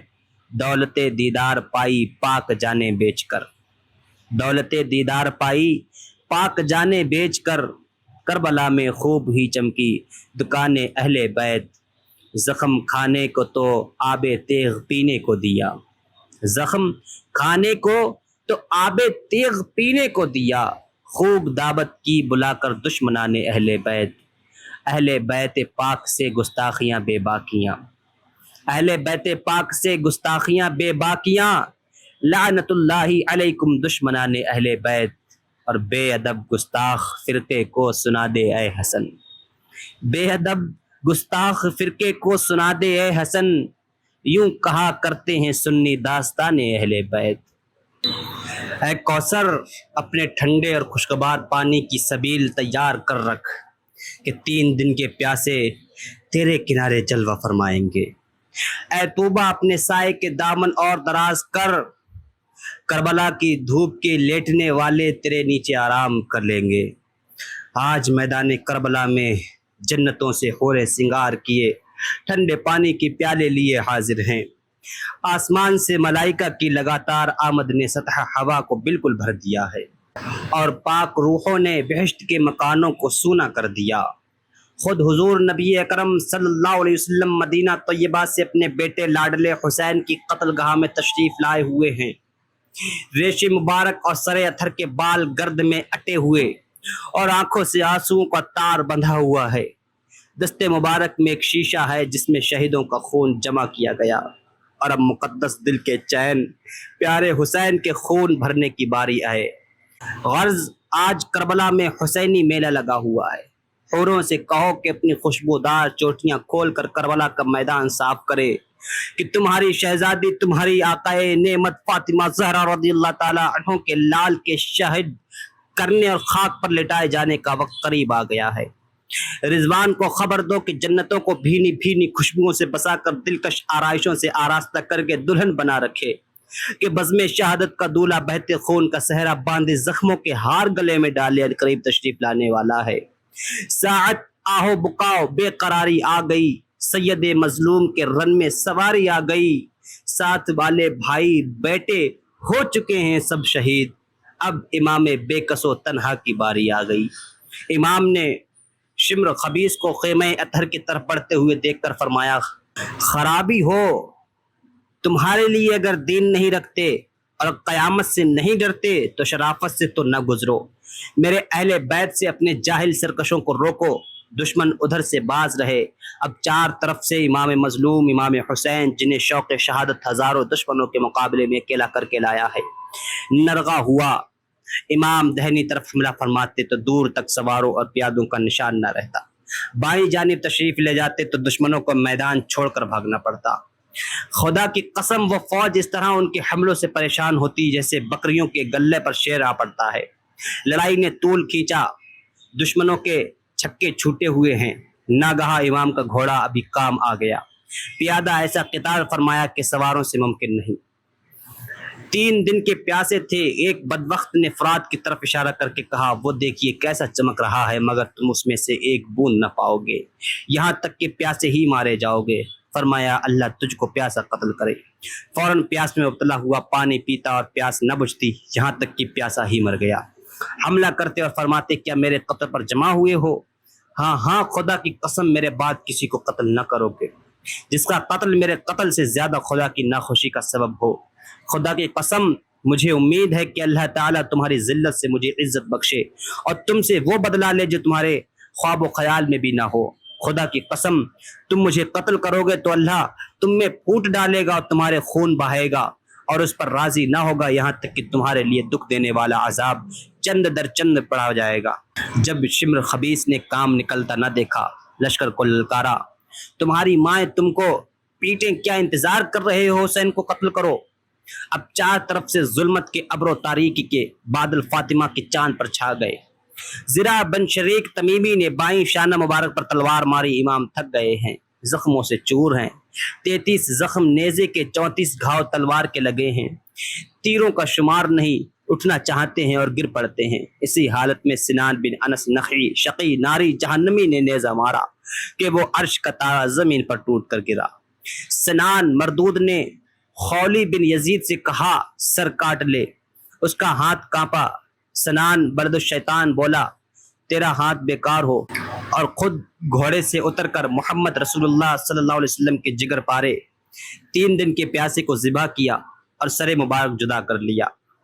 شہادت جو دلہن بنی ہوئی سرخ جوڑا جنتی خوشبوؤں سے بسائے اسی وقت کی منتظر بیٹھی تھی، گھونگھٹ اٹھا کر بے تابانہ دوڑی اور اپنے دولہا حسین شہید رضی اللہ تعالی عنہ کے گلے میں باہیں ڈال کر لپٹ گئی۔ اس پر بھی صبر نہ آیا، امام کا لباس مبارک اتار کر آپس میں بانٹ لیا۔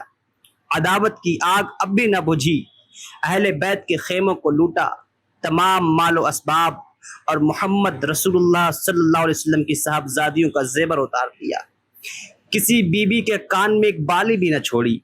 اللہ واحد قہار کی ہزار لعنتیں ان بے دینوں کی شقاوت پر، زیبر درکنار اہل بیت کے سروں سے دوپٹے تک۔ اب بھی مردودوں کی چین نہ پڑا، ایک شقی ناری جہنمی پکارا، کوئی ہے کہ حسین کے جسم کو گھوڑوں سے پامال کرتے؟ 10 مردود گھوڑے کداتے دوڑتے اور فاطمہ رضی اللہ تعالی عنہ کے گود کے پالے مصطفیٰ صلی اللہ علیہ وسلم کے سینے پر کھیلنے والے کے تنے مبارک کو گھوڑوں کی ٹاپوں سے روندا کہ سینوں و پشت نازنین کی تمام ہڈیاں ریزہ ریزہ ہو گئی۔ کبڑے کتے شمر خبیث نے چاہا کہ امام زین العابدین رضی اللہ تعالیٰ عنہ کو بھی شہید کرے۔ حمید بن مسلم بولا سبحان اللہ، کیا بچے بھی قتل کیے جائیں گے؟ ظالم باز رہا۔ پھر سر مبارک امام مظلوم شہدائے مرحوم خولی بن یزید اور حمید بن مسلم کے ساتھ ابن زیاد کے پاس بھیجے گئے۔ جب کوفے آئے مکان بند پایا، خولی سر مبارک لے کر گھر آیا، اپنی عورت نوار سے کہا میں تیرے لیے وہ چیز لایا ہوں جو عمر بھر کو غنی کر دے۔ اس نے پوچھا کیا ہے؟ کہا حسین کا سر۔ بولی خرابی ہو تیرے لیے، لوگ چاندی سونا لے کر آتے ہیں، تو رسول اللہ کے بیٹے کا سر لایا؟ خدا کی قسم میں تیرے ساتھ کبھی نہ رہوں گی۔ یہ بی بی کہتی ہے میں نے رات بھر دیکھا ہے کہ نور عظیم سر مبارک سے آسمان تک بلند ہے اور سفید پرندے سر اقدس پر قربان ہو رہے ہیں۔ جب سر مبارک ابن زیاد خبیث کے پاس لایا گیا، اس کے گھر کے در و دیوار سے خون بہنے لگا۔ وہ شقی چھڑی سے دندان مبارک کو چھو کر بولا میں نے ایسا خوبصورت نہ دیکھا، دانت کیسے اچھے ہیں۔ زید بن ارقم رضی اللہ تعالیٰ عنہ تشریف رکھتے تھے، فرمایا اپنی چھڑی ہٹا، میں نے مدت رسول اللہ صلی اللہ علیہ وسلم کو ان ہونٹوں کو چومتے پیار کرتے دیکھا ہے۔ یہ کہہ کر رونے لگے۔ وہ خبیث بولا تمہیں رونا نصیب ہو، اگر سٹھ نہ گئے ہوتے تو گردن مار دیتا۔ یہ اٹھ کھڑے ہوئے اور اس مردود کے درباریوں سے فرمایا تم نے فاطمہ کے بیٹے کو قتل کیا اور مرجانہ کے جنے کو امیر بنایا، آج سے تم غلام ہو، خدا کی قسم تمہارے اچھے اچھے قتل کیے جائیں گے اور جو بچ رہیں گے غلام بنا لیے جائیں گے۔ دور ہو وہ جو ذلت و عار پر راضی ہوں۔ پھر فرمایا اے ابن زیاد میں تجھ سے وہ حدیث ضرور بیان کروں گا جو تجھے غیظ و غضب کی آگ میں پھونک دے۔ میں نے حضور اقدس صلی اللہ علیہ وسلم کو دیکھا، دہنی ران مبارک پر حسن کو بٹھایا، بائیں پر حسین کو، اور دستے اقدس سے ان کے سروں پر رکھ کر کے دعا فرمائی الہی میں ان دونوں کو تجھے اور نیک مسلمانوں کو سونپتا ہوں۔ اے ابن زیاد دیکھ نبی صلی اللہ علیہ وسلم کی امانت کے ساتھ تو نے کیا کیا۔ ادھر ظالموں نے عابد بیمار کے گلے میں توق، ہاتھوں میں ہتکڑیاں ڈالیں اور بیویوں کو اونٹوں پر سوار کرا کر 2 روز بعد کربلا سے کوچ کیا۔ سوار گھوڑوں پر آدھا پیادہ شہزادے، سوار گھوڑوں پر آدھا پیادہ شہزادہ، الہی کیسا زمانے نے انقلاب کیا۔ جب یہ مظلوموں کا لٹا ہوا قافلہ شہیدوں کی لاشوں پر گزرا کہ بے گور و کفن میدان پر پڑے ہیں، حضرت زینب بے تابانہ چلا اٹھیں یا رسول اللہ، حضور پر ملائکہ آسمان کی درودیں، حضور یہ حسین میدان میں لیٹے، سر سے پاؤں تک خون میں لپٹے، تمام بدن کے جوڑ کٹے، حضور کی بیٹیاں قیدی ہوئی، حضور کے بچے مقتول پڑے ہیں جن پر ہوا خاک اڑا کر ڈالتی ہے۔ جب یہ مظلوم قافلہ ابن زیاد بدنہاد کے پاس پہنچا، اس نے عابد مظلوم سے بحث کی، مسکت جواب پانے پر حیران ہو کر بولا خدا کی قسم تم انہی میں سے ہو۔ پھر ایک شخص نے کہا دیکھ تو یہ بالغ ہیں۔ اس پر مری بن معاذ احمری شقی نے سید مظلوم رضی اللہ تعالیٰ عنہ کو بے ستر کر کے دیکھا، کہا ہاں جوان ہے۔ خبیث بولا انہیں بھی قتل کر۔ حضرت زینب بے تاب ہو کر مظلوم بھتیجے کے گلے سے لپٹ گئی اور فرمایا ابن زیاد بس کر، ابھی ہمارے خون سے تو سیراب نہ ہوا، ہم میں تو نے کسے باقی چھوڑا؟ میں تجھے خدا کا واسطہ دیتی ہوں کہ اس بچے کو قتل کرے تو اس کے ساتھ مجھے بھی مار ڈال۔ عابد مظلوم رضی اللہ تعالیٰ عنہ نے فرمایا ابن زیاد ان بے کس عورتوں کا کون نگہبان رہے گا؟ دین و دیانت و حقوق و رسالت تو برباد کر دیے گئے، آخر تجھے ان سے کچھ قرابت بھی ہے، اسی کا خیال کر کے ان کے ساتھ کوئی خدا ترس بندہ کر دینا جو اسلامی پاس کے ساتھ انہیں مدینہ پہنچا آئے۔ حضرت زینب رضی اللہ تعالیٰ عنہ کی یہ حالت دیکھ کر خبیث بولا خون کی شرکت بھی کیا چیز ہے، میں یقین کرتا ہوں کہ یہ بیوی بھی یہی چاہتی ہے کہ اس لڑکے کو قتل کروں تو انہیں بھی قتل کر دوں، خیر لڑکے کو چھوڑ دو کہ اپنے ناموس کے ساتھ رہے۔ اب یہ قافلہ اور شہیدوں کی سر شام کو روانہ کرے گئے۔ سر مبارک نیزہ پر تھا، راہ میں ایک شخص قرآن مجید کی تلاوت کر رہا تھا۔ جب اس آیت پر پہنچا ام حسبت ان اصحاب الکہف والرقیم کانوا من آیاتنا عجبا، کہ تو نے جانا کہ کہف و رقیم والے ہماری نشانیوں سے اچنبا تھے۔ سر مبارک نے فرمایا یا تالی القرآن عاجب من قصۃ اصحاب الکہف قتلی و حملی، اے قرآن پڑھنے والے اصحاب کہف کے قصے سے زیادہ عجیب ہے میرا قتل کرنا اور سر نیزے پر لیے پھرنا۔ ظالم جہاں ٹھہرتے سر مبارک کو نیزے پر رکھ کر پہرا دیتے۔ ایک راہب نصرانی نے دیکھا تو پوچھا بتایا، کہا تم برے لوگ ہو، کیا 10,000 اشرفیاں لے کر اس پر راضی ہو سکتے ہو کہ ایک رات یہ سر مبارک میرے پاس رہے؟ دنیا کے کتوں نے قبول کر لیا۔ راہب نے سر مبارک لے کر دھویا، خوشبو لگائی، رات بھر اپنی ران پر رکھ کے دیکھتا رہا۔ ایک نور بلند ہوتا پایا، راہب نے وہ رات رو کر کاٹی۔ صبح اسلام لایا اور گرجا اور اس کا مال متا چھوڑ کر اہل بیت کی خدمت میں عمر گزار دی۔ صبح ان اشرفیوں کے توڑے آپس میں حصے کرنے کو کھولے، سب اشرفیاں ٹھیکریاں ہو گئی تھیں۔ ان کے ایک طرف لکھا تھا وَلَا تَحْسَبَنَّ اللَّهَ غَافِلًا عَمَّا يَعْمَلُ الظَّالِمُونَ، ہرگز اللہ کو غافل نہ جانو ظالموں کے کاموں سے۔ اور دوسری طرف لکھا تھا وَسَيَعْلَمُ الَّذِينَ ظَلَمُوا أَيَّ مُنقَلِبٍ يَنقَلِبُونَ، اب جانے جاتے ہیں ظلم کرنے والے کس پلٹے پر پلٹا کھاتے ہیں۔ جب سر مبارک امام مظلوم رضی اللہ تعالیٰ عنہ کا اس ظالم اظلم یزید پلید کے پاس پہنچا، بیت سے چھونے لگا۔ نصرانی بادشاہ روم کا سفیر موجود تھا، حیران ہو کر بولا کہ ہمارے یہاں ایک جزیرے کے گرجا میں عیسیٰ علیہ السلام کے گدھے کا سم ہے، ہم ہر سال دور دور سے اس کی طرف حج کی طرف جاتے ہیں اور منتیں مانتے ہیں اور اس کی ایسی تعظیم کرتے ہیں جیسے تم اپنے کعبہ کی۔ تم نے اپنے نبی کے بیٹے کے ساتھ یہ سلوک کیا، میں گواہی دیتا ہوں کہ تم لوگ باطل پر ہو۔ ایک یہودی نے کہا کہ مجھ میں اور داؤد علیہ السلام میں 70 پشت کا فاصلہ ہے، یہود میری تعظیم کرتے ہیں اور تم نے خود اپنے نبی کے بیٹے کو قتل کیا۔ پھر شام سے یہ قافلہ مدینہ طیبہ کو روانہ کیا گیا۔ مدینہ میں پہنچنے کی تاریخ قیامت کا سامان اپنے ساتھ لائی۔ گھر گھر میں کوہرام تھا، در و دیوار سے دل دکھانے اور کلیجے میں گھاؤ ڈالنے والی مصیبت ٹپکی پڑتی تھی۔ بعد شہادت آسمان سے خون برسا۔ نصرہ ازدیہ کہتی ہیں ہم صبح کو اٹھے تو تمام برتن خون سے بھرے پائے، آسمان اس قدر تاریک ہوا کہ دن کو ستارے نظر آئے، ملک شام میں جو پتھر اٹھاتے اس کے نیچے تازہ خون پاتے۔ ایک روایت میں ہے 7 دن آسمان اس قدر تاریک ہوا کہ دیواریں شہاب کی رنگی ہوئی چادریں معلوم ہوتی، ستاروں میں تلاطم نظر آتا، ایک ستارہ دوسرے سے ٹکراتا۔ ابو سعید فرماتے ہیں دنیا بھر میں جو پتھر اٹھایا اس کے نیچے تازہ خون پایا، آسمان سے خون برسا، کپڑے پھٹتے پھٹ گئے مگر اس کا اثر نہ جانا تھا نہ گیا۔ خراسان و شام و کوفہ میں گھروں اور در و دیوار سے خون ہی خون تھا۔ علماء فرماتے ہیں یہ تیز سرخی جو شفق کے ساتھ دیکھی جاتی ہے شہادت مبارک سے پہلے نہ تھی۔ 6 مہینے تک آسمان کے کنارے سرخ رہے، پھر یہ سرخی نمودار ہوئی۔ ابو الشیخ نے روایت کی کچھ لوگ بیٹھے ذکر کر رہے تھے کہ جس نے امام حسین رضی اللہ تعالیٰ عنہ کے قتل میں کچھ اعانت کی کسی نہ کسی بلا میں ضرور مبتلا ہوا۔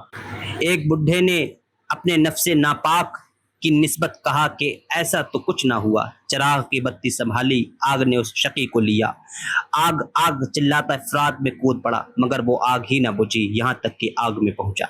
منصور بن عمار نے روایت کی کہ امام کے قاتل ایسی پیاس میں مبتلا ہوئے کہ ایک ایک مشک چڑھا جاتے اور پیاس کم نہ ہوتی۔ صدمی کہتے ہیں کہ ایک شخص نے کربلا میں میری دعوت کی، لوگوں نے آپس میں ذکر کیا کہ جس نے حسین کے خون میں شرکت کی بری موت مرا۔ میزبان نے اسے جھٹلایا اور کہا وہ شخص بھی اسی لشکر میں تھا، پچھلی رات چراغ درست کرنے اٹھا، آگ نے جست کر کے اس کے بدن کو لیا، خدا کی قسم میں نے دیکھا کہ اس کا بدن کوئلہ ہو گیا تھا۔ امام زہری فرماتے ہیں کہ ان میں کوئی مارا گیا، کوئی اندھا ہو کر مرا، کسی کا منہ کالا ہو گیا۔ امام واقدی فرماتے ہیں ایک بڈھا وقت شہادت امام موجود تھا، شریک نہ ہوا تھا، اندھا ہو گیا۔ سبب پوچھا، کہا اس نے مصطفیٰ صلی اللہ علیہ وسلم کو خواب میں دیکھا، آستینے چڑھائے، دست اقدس میں ننگی تلوار لیے سامنے حسین کے 10 قاتل ذبح کیے ہوئے پڑے ہیں۔ حضور نے اس بڈھے پر غضب فرمایا کہ تو نے موجود ہو کر اس گروہ کو بڑھایا اور خون امام کی ایک سلائی آنکھوں میں لگا دی، اٹھا تو اندھا تھا۔ سبت ابن الجوزی روایت کرتے ہیں جس شخص نے سر مبارک امام حسین اپنے گھوڑے پر لٹکایا تھا، چند روز بعد اس کا منہ کوئلے سے زیادہ کالا ہو گیا۔ لوگوں نے کہا تیرا چہرہ تو عرب بھر میں تر و تازہ تھا، یہ کیا ماجرا ہے؟ کہا جب سے وہ سر اٹھایا ہے ہر رات وہ شخص آتے اور بازو پکڑ کر بھڑکتی آگ پر لے جا کر دہکا دیتے ہیں، سر جھکتا ہے، آگ چہرے کو مارتی ہے، پھر نہایت برے حال سے مر گیا۔ ایک بڈھے نے حضور پر نور نبی اکرم صلی اللہ علیہ وسلم کو خواب میں دیکھا کہ سامنے ایک تشت میں خون رکھا ہے اور لوگ پیش کیے جاتے ہیں، حضور اس خون کا دھبا لگا دیتے ہیں۔ جب اس کی باری آئی اس نے عرض کی میں تو موجود نہ تھا، فرمایا دل سے تو چاہا تھا، پھر انگشت مبارک سے اس کی طرف اشارہ کیا، صبح کو اندھا اٹھا۔ حاکم نے روایت کی کہ حضور پر نور نبی اکرم صلی اللہ علیہ وسلم سے جبریل نے عرض کی اللہ تعالیٰ فرماتا ہے میں نے یحییٰ بن زکریا کے بدلے 70,000 قتل کیے اور حسین کے عوض میں 70,000 اور 70,000 قتل کروں گا۔ جب وہ مردود مارا گیا اس کا سرما اس کے ساتھیوں کے سروں کے لا کر رکھا گیا۔ لوگوں کا ہجوم تھا، غل پڑ گیا، آیا آیا، راوی کہتے ہیں میں نے دیکھا کہ ایک سانپ آ رہا ہے، سب سروں کے بیچ میں ہوتا ہوا ابن زیاد کے سر ناپاک تک پہنچا، ایک نتھنے میں سے گھس کر دوسرے نتھنے میں سے نکلا اور چلا گیا، پھر غل پڑا، آیا آیا، پھر وہی سانپ آیا، اور یوں ہی کیا، کئی بار ایسا ہی ہوا۔ منصور کہتے ہیں میں نے شام میں ایک شخص دیکھا، اس کا منہ سور کا منہ تھا، سبب پوچھا، کہا وہ مولا علی کرم اللہ وجہہ الکریم اور ان کی پاک اولاد پر لعنت کیا کرتا تھا۔ ایک رات حضور نبی اکرم صلی اللہ تعالی علیہ وسلم کو خواب میں دیکھا، امام حسین مجتبی رضی اللہ تعالی عنہ نے اس خبیث کی شکایت کی، حضور علیہ الصلوۃ والسلام نے اس پر لعنت فرمائی اور منہ پر تھوک دیا، چہرہ سور کا ہو گیا، والعیاذ باللہ رب العالمین۔